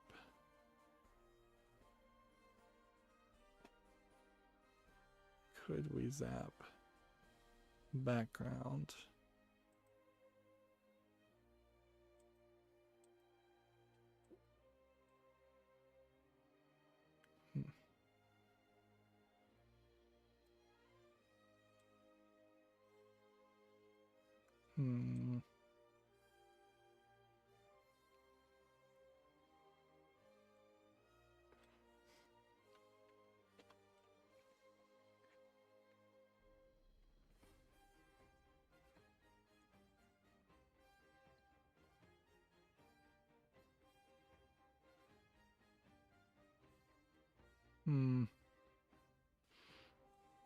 No, I don't think I can. I don't think I can just easily figure out the background color here and get rid of that. That would be a challenge, certainly, for another day, too. I shouldn't waste my time around that. Let's go ahead and do this. Devour your dreams.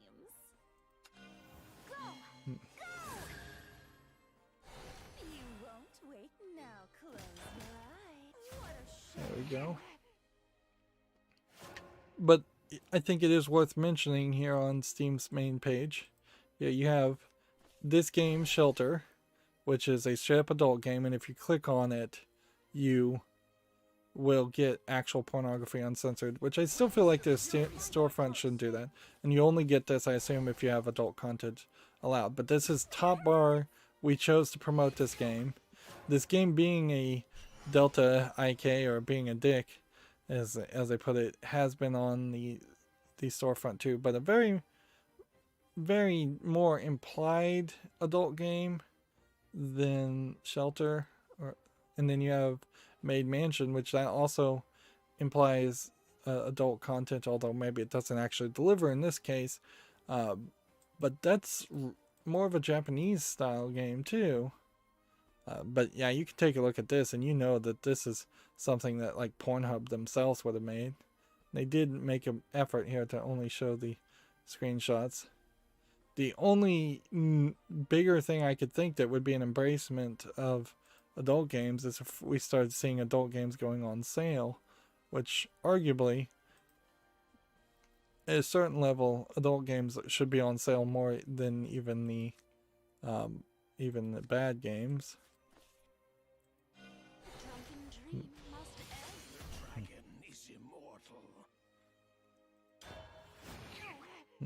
I'm about to lose. Right.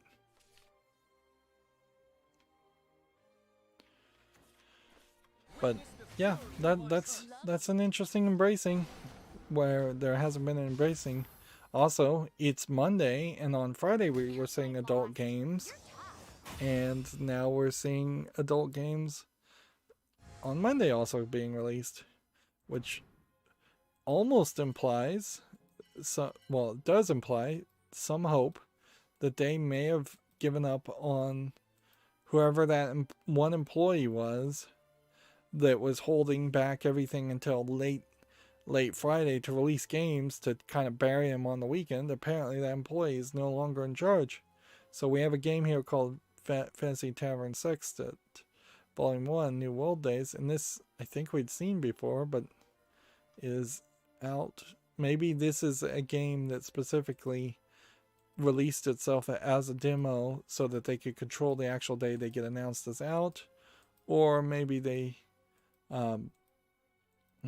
created their Steam page in such a way very early. It could be a lot of game developers of any type that put games on Steam simply fail to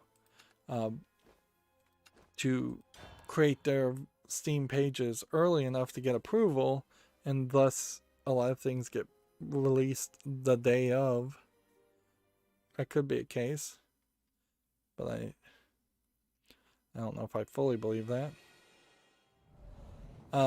Deep Silver came out and said that they've been alerted of a phishing scam offering access to a closed beta test of Dead Island 2, which Dead Island 2 probably is not even at a closed beta level. And they've got three tweets here. As a general notice, never click a link or enter a password or bank details or any other personal information. Generally speaking, that's right.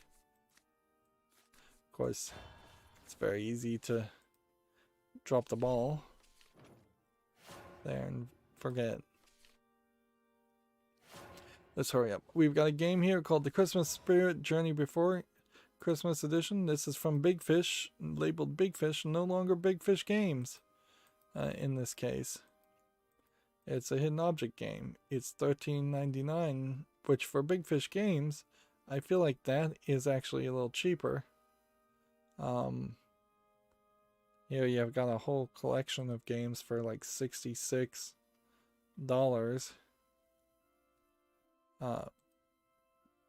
And then, what is going on with Big Fish as a publisher that they've just rebranded?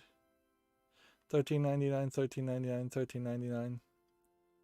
Feels like they've lowered all their prices a little bit. Some of these are even down to $9.99. Now, at a certain point, I'm not sure hidden object games are even worth that much, but that is crazy. So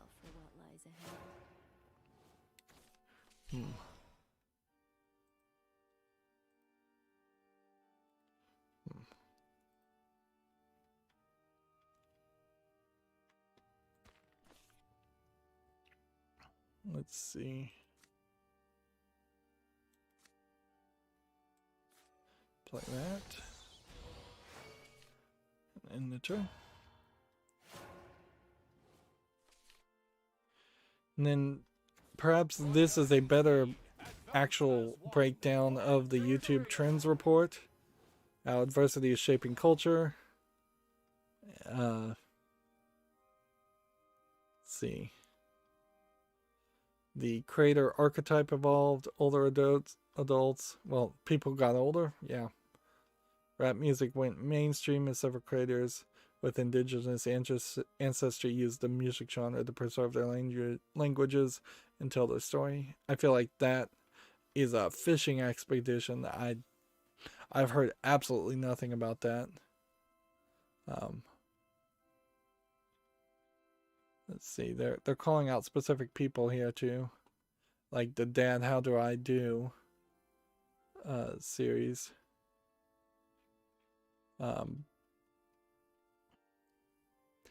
And then here they're talking about virtual tubers, VTubers, which they don't call out any virtual YouTubers, but there's been a lot of effort certainly to create VTubers and make them succeed. I'm not sure I believe that there is actually a case here that VTubers actually have succeeded. Communal experiences enhanced how we watch, as in co-watching. They really failed to create any system where YouTubers could co-watch. Online video played a critical role in global community's adjustment to the pandemic. Yeah, they're trying to take a lot of credit here, which I don't think YouTube deserves any credit there. Let's see. Social change here, like Black Lives Matter movement. Let's see. And then they're just mentioning a bunch of people from other countries talking about Black Lives Matter movement and US. I don't even know where these links would go. They seem to all go to different specific videos that they want to highlight. And what that means for brands, that's the big deal. What does this mean for brands? How can you advertise more to these people?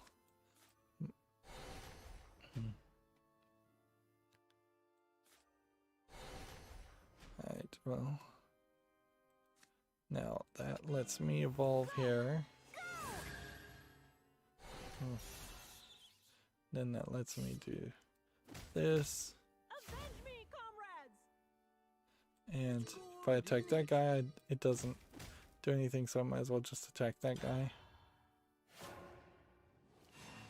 Yeah, not a lot of real information there. Not anything that really helps anything. Next, we have a game on Steam called Slaves of Magic Prelude, which looks like it's a RPG. And it doesn't look particularly good. But I guess I could announce here and applaud that it doesn't look like it's an RPG Maker game. It just looks like somebody made their own RPG and it's bad. It's free to play, but it's also a demo. They're also calling it an alpha combat demo, which seems like you're taking the phrase alpha to its extreme at that point.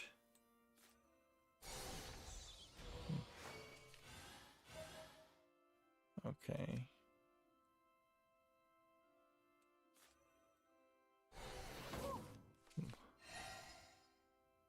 And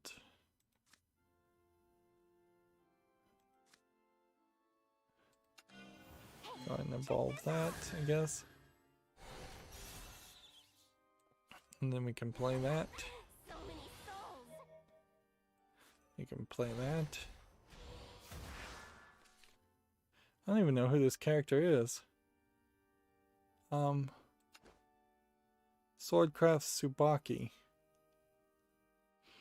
Don't even recognize her. That's pretty crazy. And you've got Clash and Clash.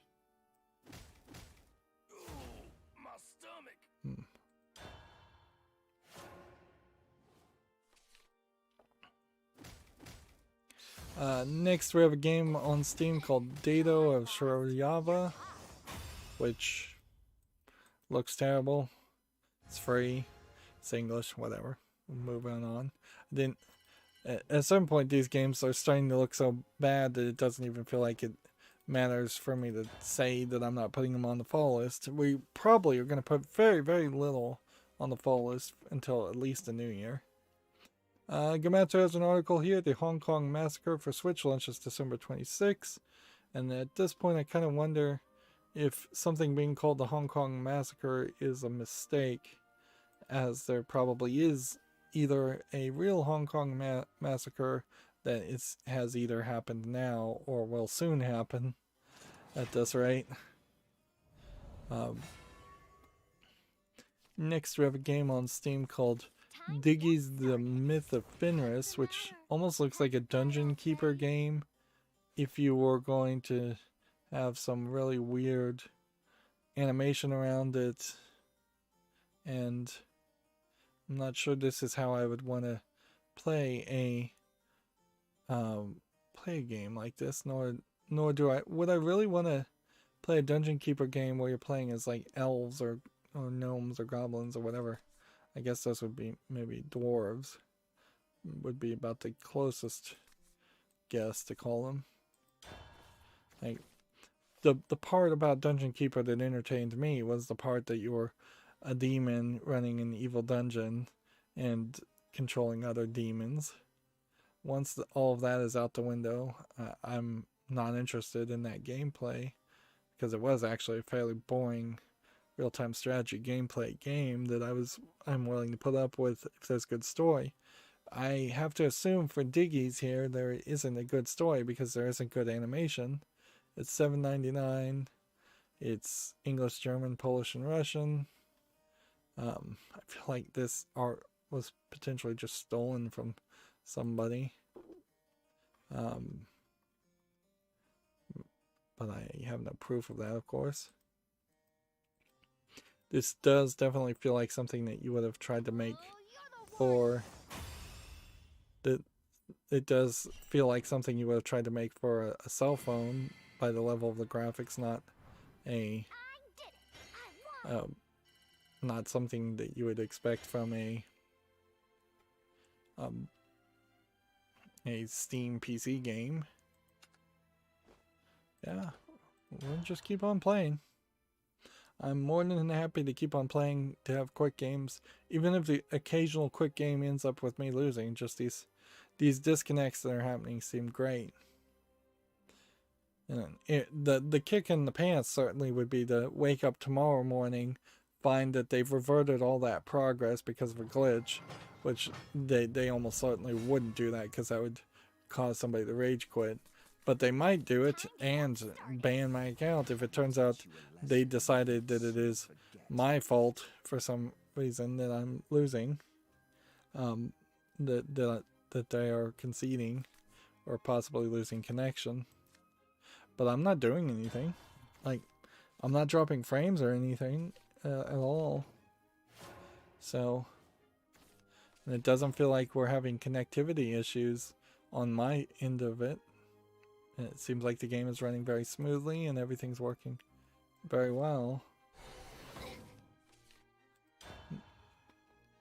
I don't know if this really is worth talking about, but a Pokemon Crystal has turned 20, the first, quote, real Pokemon game, which I don't know what makes Pokemon Crystal the first real Pokemon game. That wouldn't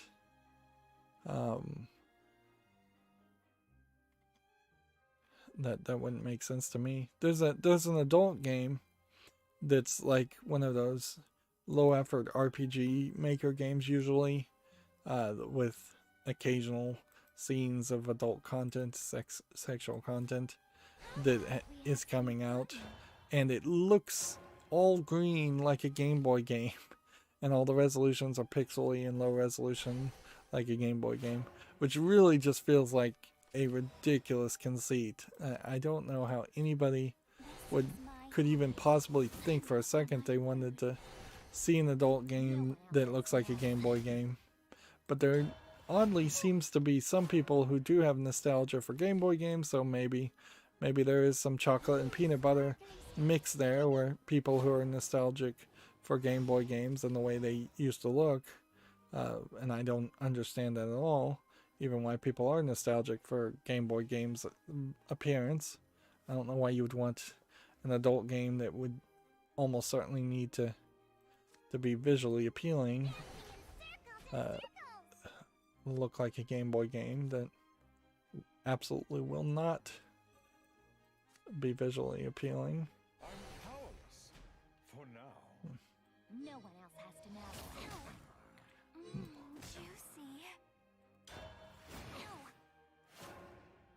Moving on, we have Quobe Cross, which is a 3D puzzle generation game. You follow the numbers to draw a picture, and you get a 3D picture. They're calling it a nonogram in 3D. I guess that's probably a good descriptor. $5.39, bunch of languages, 100 levels. That's too expensive. I will applaud this game. It does look better than most for a single screen Unity game, but they've outpriced themselves by at least a couple dollars, and there certainly isn't anything there I'd absolutely need to see. Okay, let's do this and do this and attack here, and then evolve here, and hit that, then end the turn.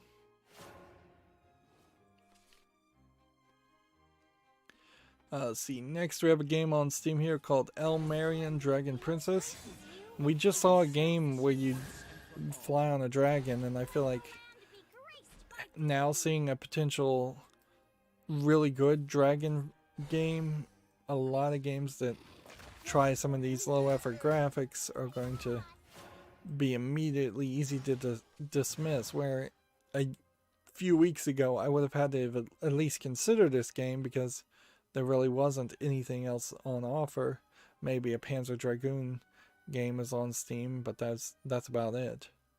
And this, if this was visually polished, still might be a contender, because the idea of different types of magical dragons running around causing havoc does make sense. $7.99, English and Russian. That's going to be a no for me. A Bloody Mary stops damage from happening to me. So you might as well play that. So delightful. And then I can that. devour your dreams. Then hit that. Then end the turn.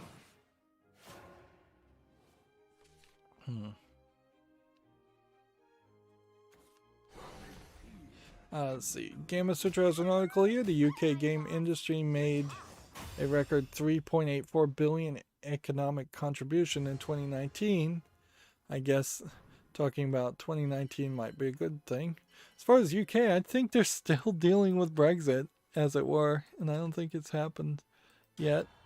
They're still working, I think, towards a no-deal Brexit, which there's really not any big argument, I think, right now that would convince people to counter Brexit or re-enter the European Union as at the current moment.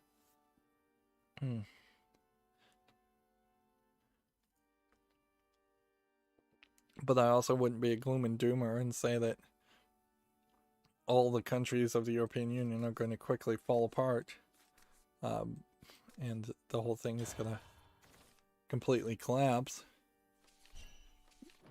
I would say the European Union, like a lot of these multinational organizations, probably all of them, need to implement a more painful system of commitment, in the sense that there's a lot of UN motions that either get blocked by the 3 founding members or charter members,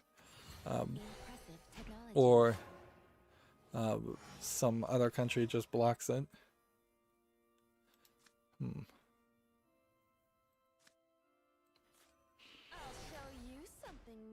Whereas if the European Union or the United Nations had some kind of crazy, I hate to say it, electoral system, something where there was some like binding democracy that really happened there, I think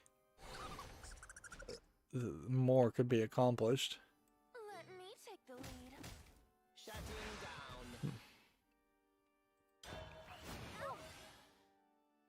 down. Moving on, we have a game on Steam, Fights in Tight Spaces, which this is an odd combination of a card collectible game and a kind of unique inked out art style and fighting animation. So it's really questionable. It's like, did you pre-purchase these fighting animations from somebody, or did you do these yourself as potentially an indie game developer? But then you couldn't put a whole story and a whole game around these animations, so you put a card collectible gameplay mechanic around it. Like they are very, very disconnected things, and inherently I think this is not interesting to look at. I don't want to play a card collectible game where I just see animations of fights in tight spaces. It's free because it's prologue. It's English only. It's rated M for mature for blood, according to them. I don't know if I believe them, honestly. Blood and pain awaken. Okay. Shutting down. Can I haunt you too?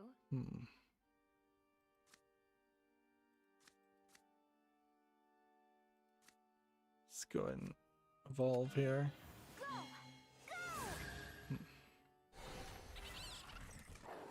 Yeah, there's a weirdness there. Like, you see there's very little animation in almost every collectible card game or deck building game. In the Fights in Tight Spaces is actually a deck building game, but yeah, there's very little animation. It's just a little bolt of energy, or the card moving forward and hitting something. So it really feels like they just wasted their budget. Like, instead of having these fighting animations, you could have had the collectible card game be something, or you get rid of the deck building aspect. It's not a collectible card game, it's a deck building game, and just had a beat 'em up game, which that's probably what this should have been. Is just a beat 'em up with a unique art style where you go from room to room, or you side scroll. Yeah, like I hate to poo-poo on new concepts and new ideas, but this really makes no sense to me at all. And it's prologue, so it's not going on the follow list. I may have to start curating prologues. Here's that game. Here's another Sudoku game from Studio Goya, which apparently I now have realized is a YouTuber that makes these, and apparently these are pretty good. You can see there's quite a few of them. Killer Sudoku deserves to be on the fall list, but arguably I would want to just get like either Sandwich Sudoku or Classic Sudoku first and see how much Sudoku I really want to play. $4.99 seems like a lot, but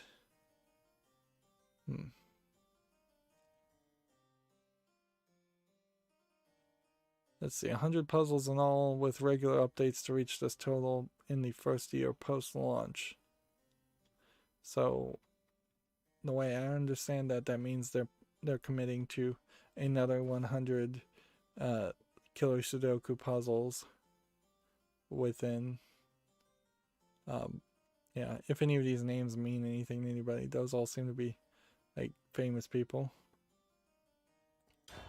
And the price is maybe a little high, but I also would say if you're a YouTuber and your YouTube is all about doing Sudokus or creating Sudokus, and they're actually creating them from what I can tell, and testing them out, that's a hard YouTube channel to monetize and just have ads around. There's gonna be an incredibly small number of people that want to watch a YouTube channel around people doing Sudokus. So being able to have a product and sell it would be great. When I think about like my YouTube channel as a video game critic, there's not much I'm creating, frankly, and we've seen this with like PewDiePie and his video games that have sold, that they aren't really much games or anything of interest, or Angry Video Game Nerd, his games aren't that good either. Penny Arcade, kind of another example of that, where games get made because of a celebrity and they're not really good.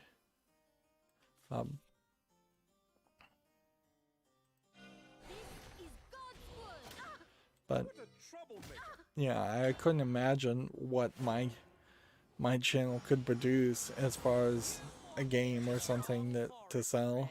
I could certainly get merch, and that's what you see most people do, is they just get merch and sell it, and then they get killed on the percentages and the shipping and the low quality of the merch often.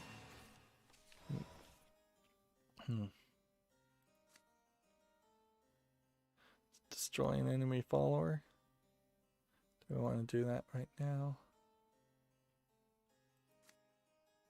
I kind of feel like I don't have anything else I can do.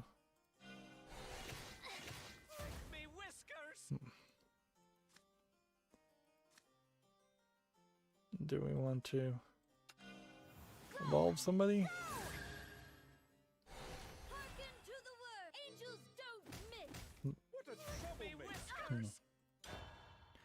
Let's see. Next we have a game called Hust Om 10.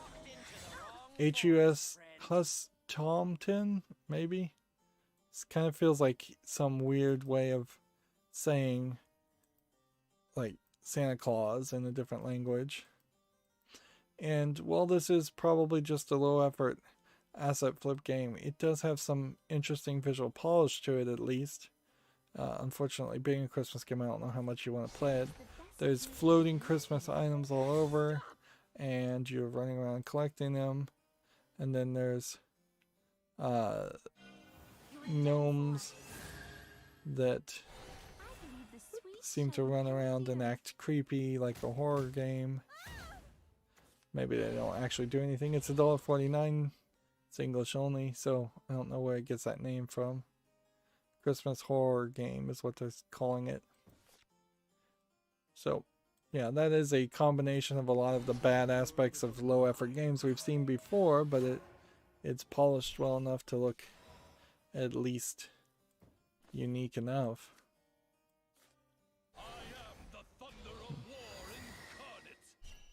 Right, so that gives us an evolve.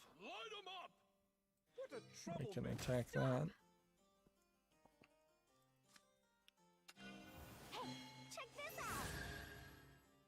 Go ahead and evolve that too. Gameto has an article, Werewolf the Apocalypse, Earthblood First Look Gameplay. Which, okay, I've been slightly interested in this game to see what it really was going to be. It looks to me like it's a stealth game. At least it can be played in some sections as stealth. And then at some point you just go full werewolf and fight people. It kind of feels like this could be very much a counter to the Vampire the Masquerade type game.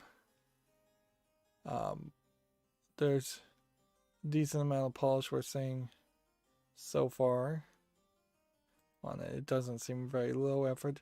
Doesn't seem like a visual novel, and it doesn't seem like it's just gonna try and tell you stories on top of stories on top of stories.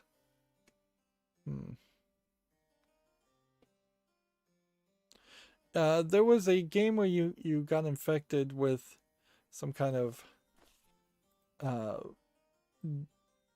magical DNA that gave you all kinds of abilities, and this game kind of feels like that, in the sense that you're not going to get technology to move your abilities up. Instead, you're going to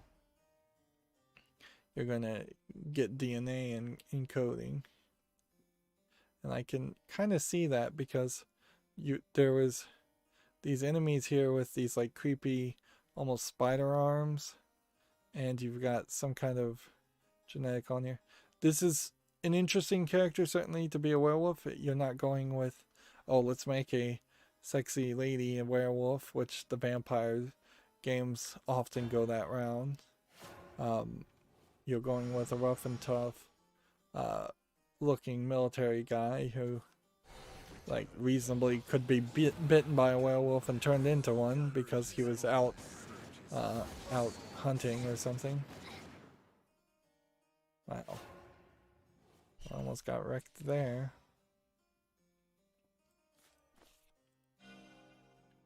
Drunken dream must end. You are forgiven. Okay, this one's one last cup. Farewell. You are forgiven. Alright, so then what I'd have to be able to do is kill that guy. And I didn't. So I lost. Next we have a game on Steam called Northern Lights, and I can see the beginning of the end, and we really haven't even gone that long. You're tough. Northern Lights might be interesting, or it might just be a survival game in the snow. Here we can see it's mostly negative already. It's early access. I feel like if something is mostly negative and it's only got 31 reviews, then I don't even need to put it on the fall list at this point. Not very fun at the moment, definitely needs more baking. Honestly, comes across as a cheap ripoff of The Long Dark. It's a good thing to copy, but I don't see what's new or better. The thing this brings to the table lacks artistic sense or quality. Okay.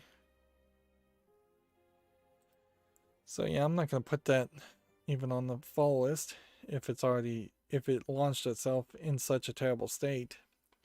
TechRaptor has an article here. Another Nintendo Indie World Showcase will launch tomorrow, which feels like Nintendo is just, at this point, intentionally counter programming against things like the Video Game Awards, while not really wanting to dip its toe in making announcements, or having its own show. It could also be a case that Nintendo, even though the Game Awards did have some announcements for Nintendo games,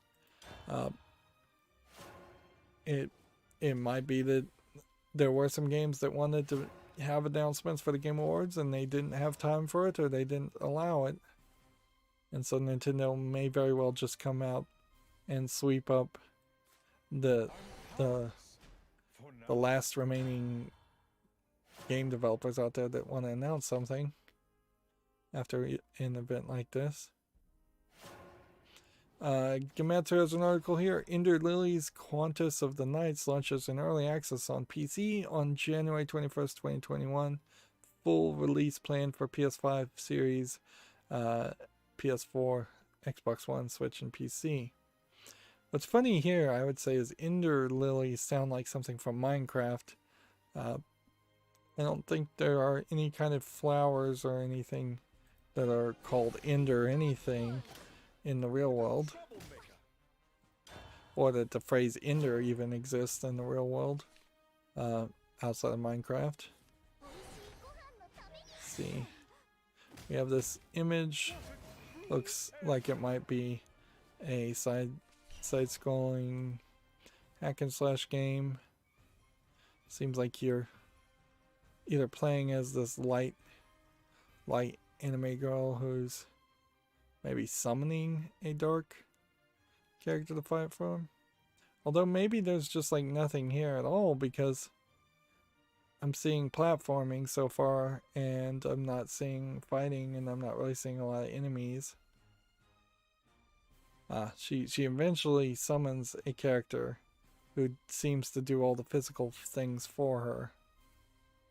And she must summon other kinds of characters later. Alright. Well, it looks like there's a game here. It almost feels Castlevania-esque. And it, now that I look at it, very, very unique dark art style here. Yeah, that looks interesting. Interesting enough, at least. Let's go ahead and hit that. And hit that. And we'll go ahead and play that.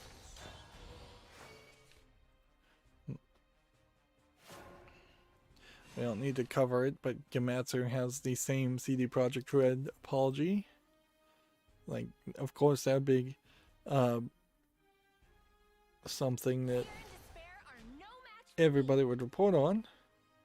Here we have another example of them apparently taking away all restraints as far as what you can name your game on Steam. And now we have Starship Turd Nugget, Too Cool for Stool. And this is obviously just a low effort asteroids game, although in all fairness I will say they seem to have done a better job at animating their icons in this asteroids game than I've seen some other games do it. This is a game that is way overpriced at $7.19 and has a third-party EULA and is English and claims to have full audio, and I think you would be a complete fool to actually believe that to be the case.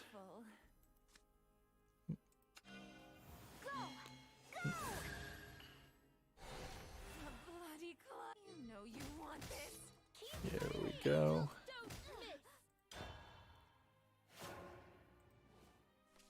Obviously that's not making it to the fall list. Next we have a game on Steam called Toy, T-O-I, which they call a top-down shooter, but looks terrible. This really looks like a first year high school student project at best, if not middle school. $7.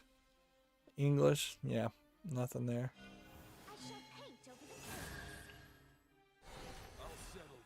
Here we have a Chinese game, which we didn't see a lot of Chinese games today. Surprising. At least nothing that outwardly looked like a Chinese game. And it's called Reborn, Not Again. We're back to the point where the images don't want to load on the first try, but everything else seems to be working. Actually, this does not look too bad on the screenshots. It looks like a platformer in kind of a dark world, much like Ender Lilies, but not quite as polished. And it seems like you have the same summoning ability too. So this literally might just be counter listing of a different game.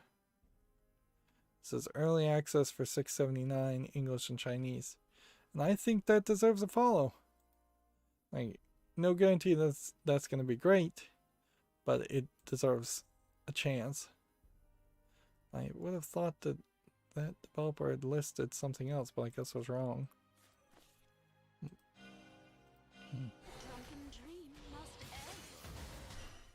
There we go.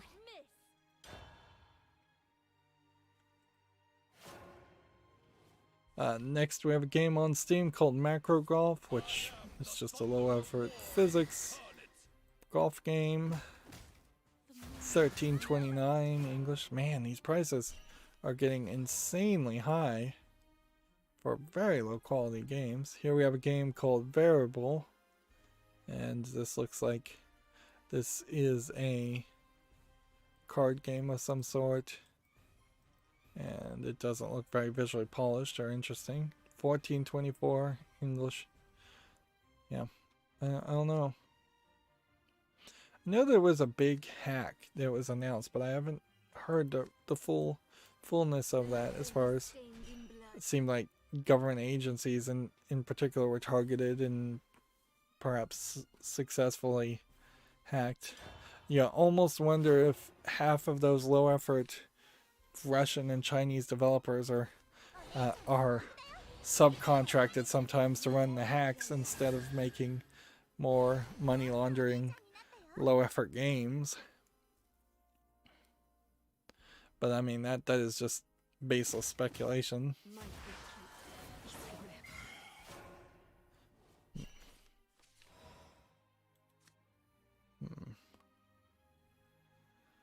Okay, what can we do? We've got to do this. And then we've got to do this. And we've got to do this. And then we've got to do this. And if I do this, it'll be a 3-6. Check this out. Should I suffocate you? Juicy. See, next we have a game on Steam called Toon Shooters 2, The Freelancers, which seems to be a top-down twin-stick shooter where the characters you're shooting go in very linear, obvious patterns, at least in one screen, and then there are some other screens here that look like a more traditional side-scroll shooter game, but they seem to be oddly just all over the place with this game. At the core of it, I suppose I don't care about a game like this anyways. It's $1.19, English, full audio, apparently in a whole other languages to support. Hey, well, this would, if I play this, this will do 3 damage. If I play this and evolve, I feel like it doesn't matter. I think we do this. And then I think you do this. I'll show you something nice. And I think we can't evolve anyways, so.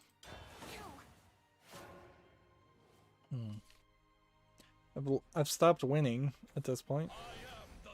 Next we have a game called Monkey King vs. Transformers, which this is very Chinese, just straight up stealing the license from Transformers. Or with a Monkey King character. It's $30.99 English only. Well, if it says this game with Chinese characteristics and culture, absolute value for money, otherwise you'll regret it for life. This is a Chinese game that's just not labeled as Chinese language. Is that what's happening here?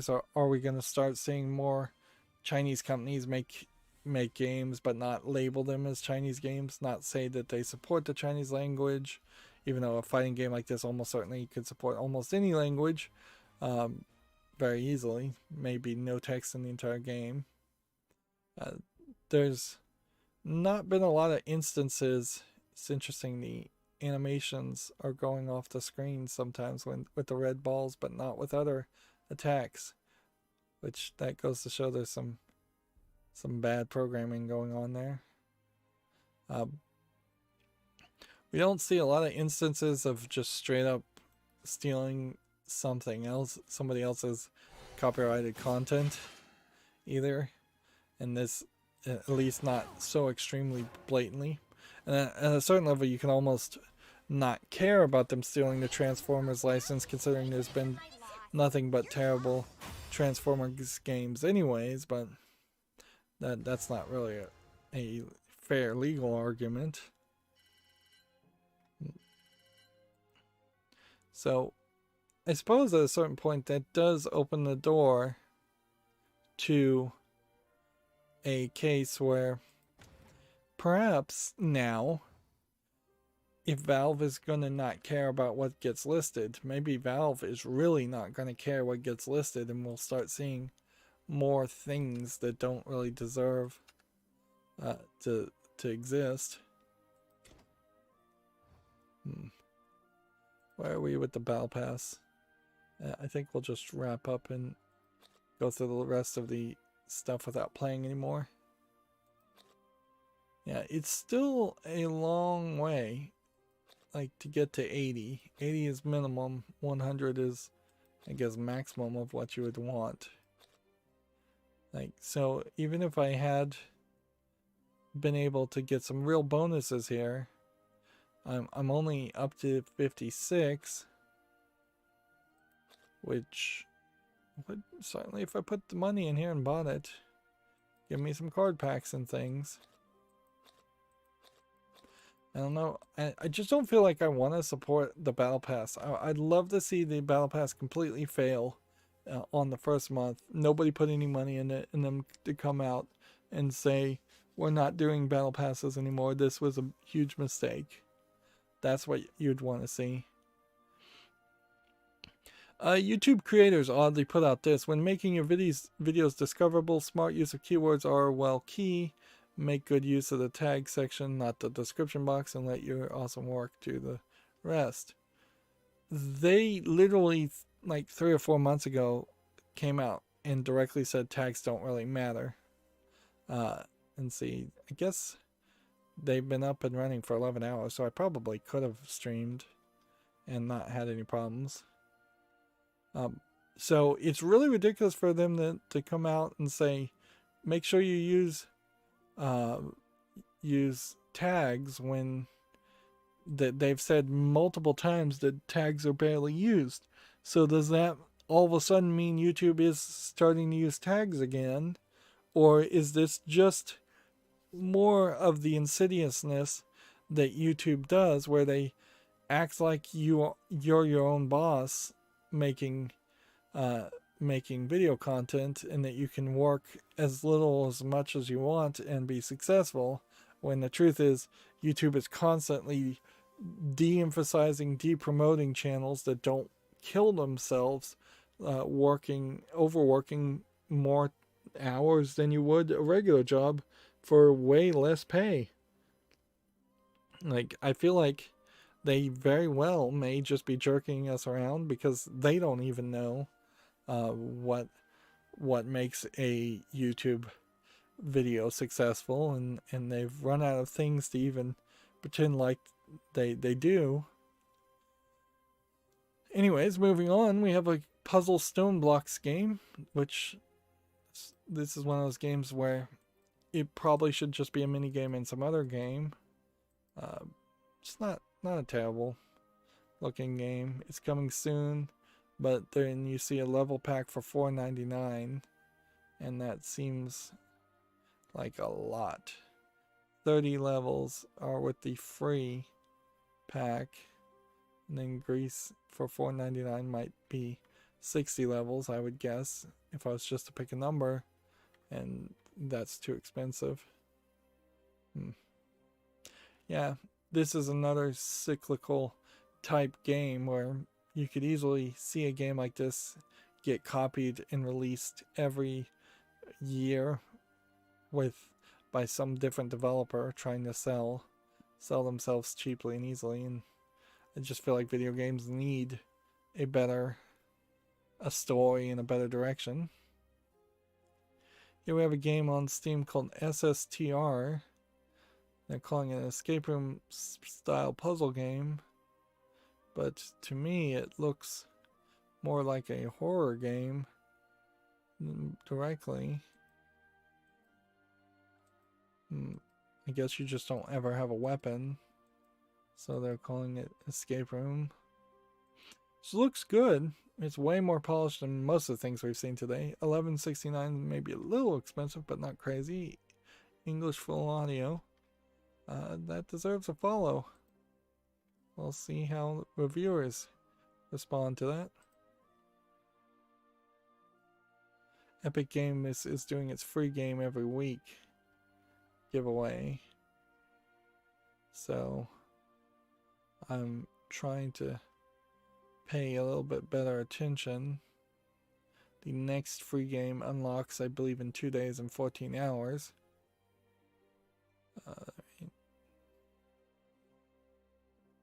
see, where else were we? Tech Raptor has an article here. A bug is giving World of Warcraft players extra loot in the Castle Nathria raid. This probably has already been fixed, but yeah. At a certain point, though, if you're playing a game like World of Warcraft, do you really want to cheat and get extra loot? Do you have to cheat just to stay up to date, or is there a trick there where you can just play the game that should be playable, played the way it should be? Tech Raptor has a Cyberpunk 2077 romance guide you can search. I can't show it because I think there's too many images of topless cyborg women on it, even though a lot of them aren't topless. There's enough of them that are. I suppose it does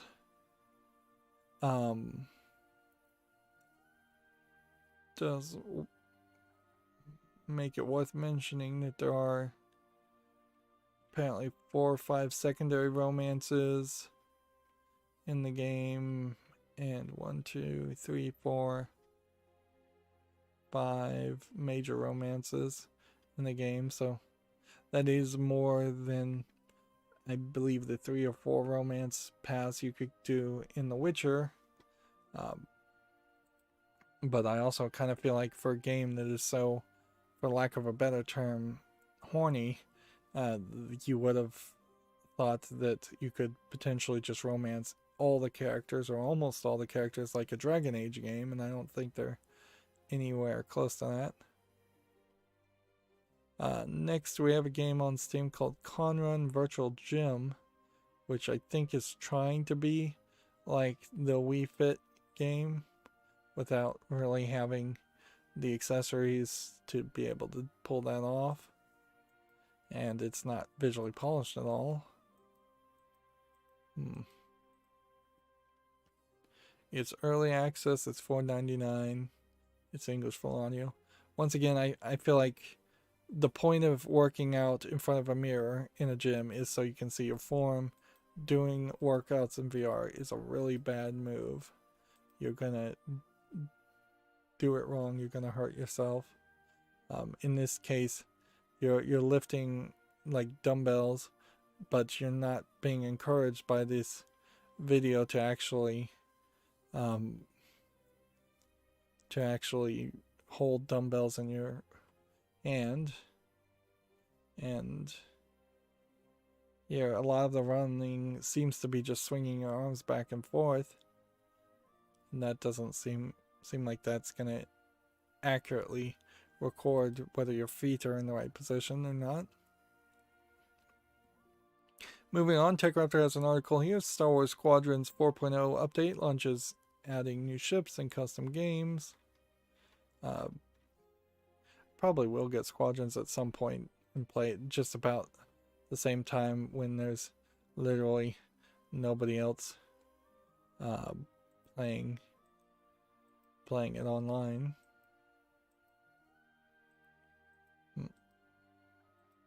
Well, this game creates an awkward question, certainly. We have Cybercrush 2069 on Steam, which is a casual match 3 game that certainly implies adult content, but doesn't seem to actually have any.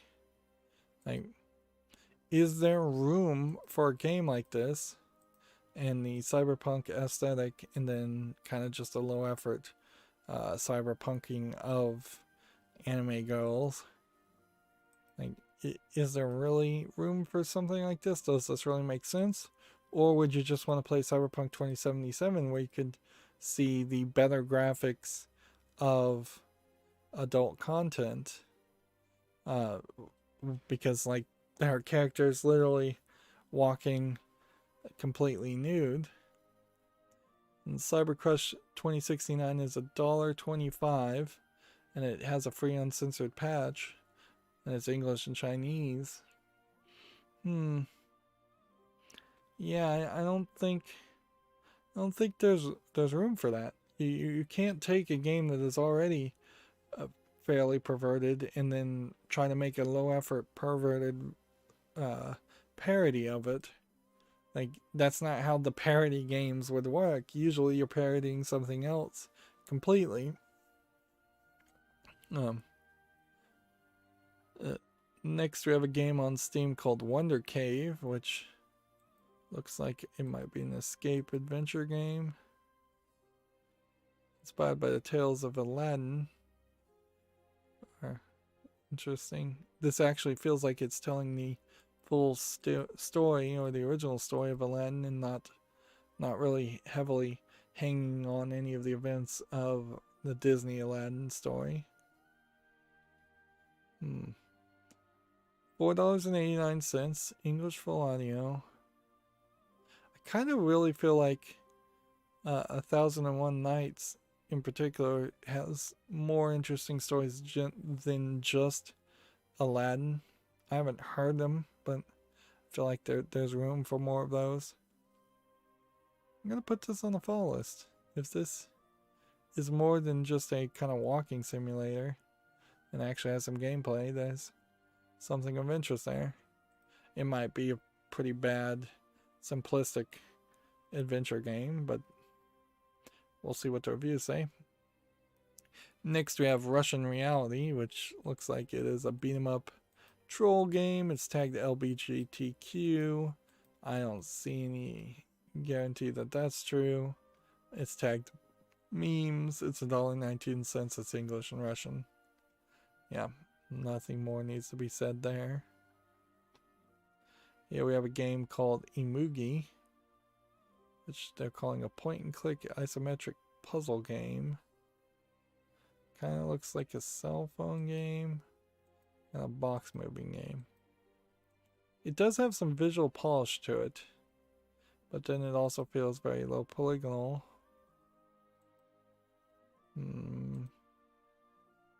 No, I don't think there's a game here. Looking at the actual movement, I just don't think there's a real game here. Yeah, that looks awful. This is free, it's English. Once again, I wouldn't be surprised if this is actually a Chinese developer just listing their game as English only. Although in this case, whoever's listing it is giving it away for free for seemingly no good reason. Next, we have a game on Steam called Enoco Keeper, which is just one of the line puzzle games where you have to draw a box to cut out a percentage of the picture, and there's anime girls behind it. We haven't seen one of these in quite a while. And once again, adult games that seemingly have come out over the weekend and not just Friday, although that does say the 11th. 99 cents English only. This one isn't even actually saying if there is any adult content. I don't think there actually is. It could be I'm wrong about this. Certainly. We may find out that they were just super slow this weekend and they released a bunch of the adult games on Monday because they fell behind on Friday, or they took an early Friday off, and we never see it this repeated in the next year, and they are going to be back to holding and withholding any releases of adult games until every second Friday of the month, which is what we've kind of been seeing as a pattern. Next we have a game on Steam called Bad Apples, which looks like a low effort player versus player Smash Brothers game. $6.99, English, Chinese, Japanese. Nothing there to put on the follow list. We have 3 more things until we open up.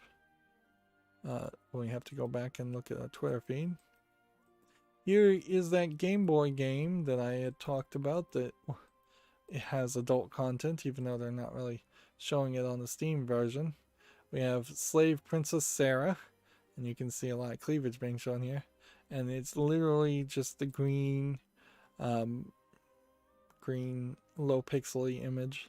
Now, you can do a lot with just pixely image, but a higher resolution, much higher than what Game Boy actually could handle. You can also pull a lot of tricks by having fonts look like they're very pixely, like each little square here being 1 pixel, but it's actually quite a few more pixels. Like when you look at the jagginess here, that's way smaller than a pixel here. But you're not going to get very far as showing adult content on green grayscale in a 4:3 ratio. And the actual game itself is just kind of a Zelda clone. There's like no reason for it to exist in this format other than somebody did not want to put in the effort to make a better looking game. The current new Zelda games don't look like this for sure, and there's a reason for that. This is $11.24, English, Japanese, and Chinese. And yeah, I'm not going to, for a second, even consider putting a game like this on the fall list at that price. That's not acceptable at all. Next, we have a game on Steam called Victoria Clare and the Mystery Express, which just seems a little kind of bad animated, but not terrible animated. You know, there's some bad drawings here, and some rough drawings in the thumbnail. Let's see. It's free. If this was a student project, I'd put it on the wish list. But I don't think it's a student project. English full audio. I don't know why. I don't know why you'd put a game out like this other than maybe this developer is just trying to sell a soundtrack. Or maybe he's just trying to teach himself how to list games and sell games. This honestly does feel like somebody's trying to be a video game developer and they just lack an artistic ability instead of just making a low effort game. But there's still a lot of work and learning that needs to happen. There's really no justification for having 4:3 images in any game, unless you're going to make a great artistic style argument. And if you are just making basically a point-and-click adventure game, that's very simplistic programming, so you're not making great progress making a game like that either. At a certain point, you really just have to get a proper education if you're going to be a game programmer of some sort, and not try to teach yourself in your spare time. Next, we have a game on Steam here called 2x1, which seems like you might be controlling two things at the same time in kind of a reflection. Or, yeah, that seems like what it is. And then it's a kind of bullet hell shooter where I feel like this would just be a complete nightmare to actually try and control. It's early access. It's $10.19. That's way too expensive. First game by this developer. The developer just used his own name, which at a certain point, that might be the new way to look at games and figure out if they're going to be indie games or not. Does the developer have an actual company name behind them, even if it's just a made-up company name and they haven't potentially done any of the paperwork to actually claim they are doing business as that company? That's what the form is called, or it was a long time ago when I started the company, was the doing business as. Yeah. Here we have a game called Drafting Tables, which seems like it is nothing. Some kind of simulation game for $11.04. Way too expensive. And then that brings me to the Humble Bundle. Let's see if we have any new Humble Bundle games. I think we're still like a day off. Yeah, we're 17 hours off a new potential Humble Bundle because there's 17 hours for the Explore and Expand bundle to happen, which doesn't inherently mean that there will be a new bundle the second the old one ends, but it does probably imply we won't get anything new until that ends. The National Video Game Museum just tweeted a minute ago, and they're showing off, and I might as well just show it off myself. There's kind of no reason not to. Showing off this Super Multi-Tap 2 Bomberman adapter for the Super NES. The last thing I'd seen from them was a while ago, but I'm also noticing that there's a lot of tweets here that I don't recognize. So I'm certainly keeping an eye out for several video game museums to see if they are just going to go bankrupt and not be able to fund themselves. It would make a lot of sense for museums of all types to really struggle during this pandemic, since all of their money is coming from visitors and ticket sales and possibly donations. Let's see. So, yeah.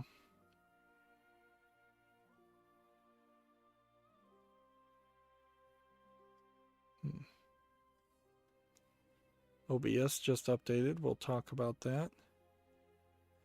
Devil May Cry 5 playable character Virgil has a trailer out.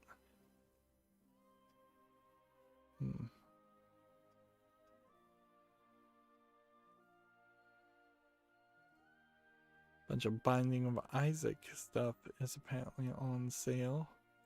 Nearly $300 worth of official Isaac merchandise. I haven't seen the Binding of Isaac creator tweet anything in a while. Probably, yeah. I really do feel like Twitter's kind of, either I've stopped checking Twitter as much, or Twitter has gotten somewhat less consistent as far as showing things. Yeah.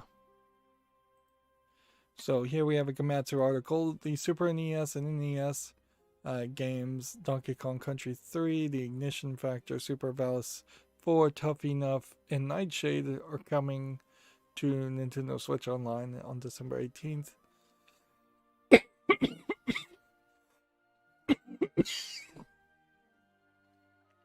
I don't think I could tell you what Nightshade is, or Super Valis 4, The Ignition Factor, of course. Donkey Kong Country 3 is recognizable. I don't know if Donkey Kong Country 1 or 2 have been released yet. OBS Studio, the software I use, has version 26.1. They've added virtual camera output for macOS and Linux, which is something they've been working on. They've added the ability to use a separate audio track for video on demand when using Twitch. They've added open BSD support, so that's a different Unix that I don't know how many people actually are using that particular to stream. They added the ability to ingest captions coming from DeckLink devices. They've added hardware decoding options for stringer transitions. I don't know what that means. And an option to duplicate filters in the right-click context menu.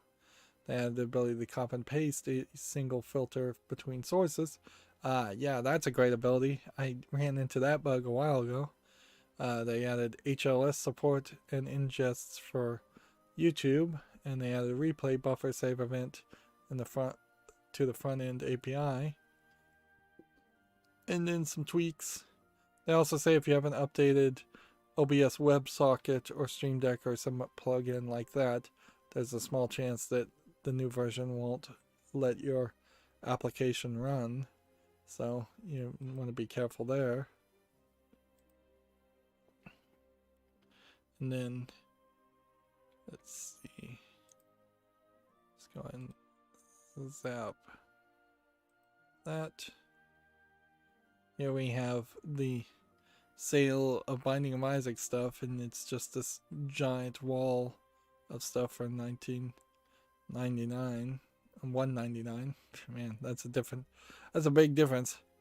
4 Souls collectible figurines, 3 figure packs, 4 Souls collector figurines, season 2, limited edition pin set, the tarot cards series 2, drink coasters, Afterbirth plus items and trinket poster, Afterbirth plus title poster, and the tarot cards wall poster. Can we get a bigger picture though? Somewhat. So some of these are posters, some of these are actual cards. I would assume that these are actually figurines, and so these are actually the cards, these are the pins, these are the drink coasters, and this is a poster, obviously. And so this is like the tarot cards, but not as cards, as a poster, which I think at one time they were selling the Binding of Isaac tarot cards. Of course, you have to also be interested in the art style of Binding of Isaac to find any of that interesting, which is not everybody, certainly. And then finally, for the stream, we'll end on a job listing, which we usually don't do. There is a Gamma Sutra job listing for Petroglyph Games as a graphics engineer in Las Vegas, Nevada, which very questionable whether you want to work in Las Vegas at the moment or ever. And yeah, I guess that'll be that, because there's not going to be any more news. So with all luck, we should be back at a regular scheduled time on Wednesday. That's going to be it for this stream. As always, I ask you to like, share, subscribe, comment, and watch every second of my videos. If you want a friend or follow me on any social media sites, there's a whole bunch of links down below. And if you want to support me further, there's a link to Patreon, or you can friend me on Steam and get me a game off my wishlist.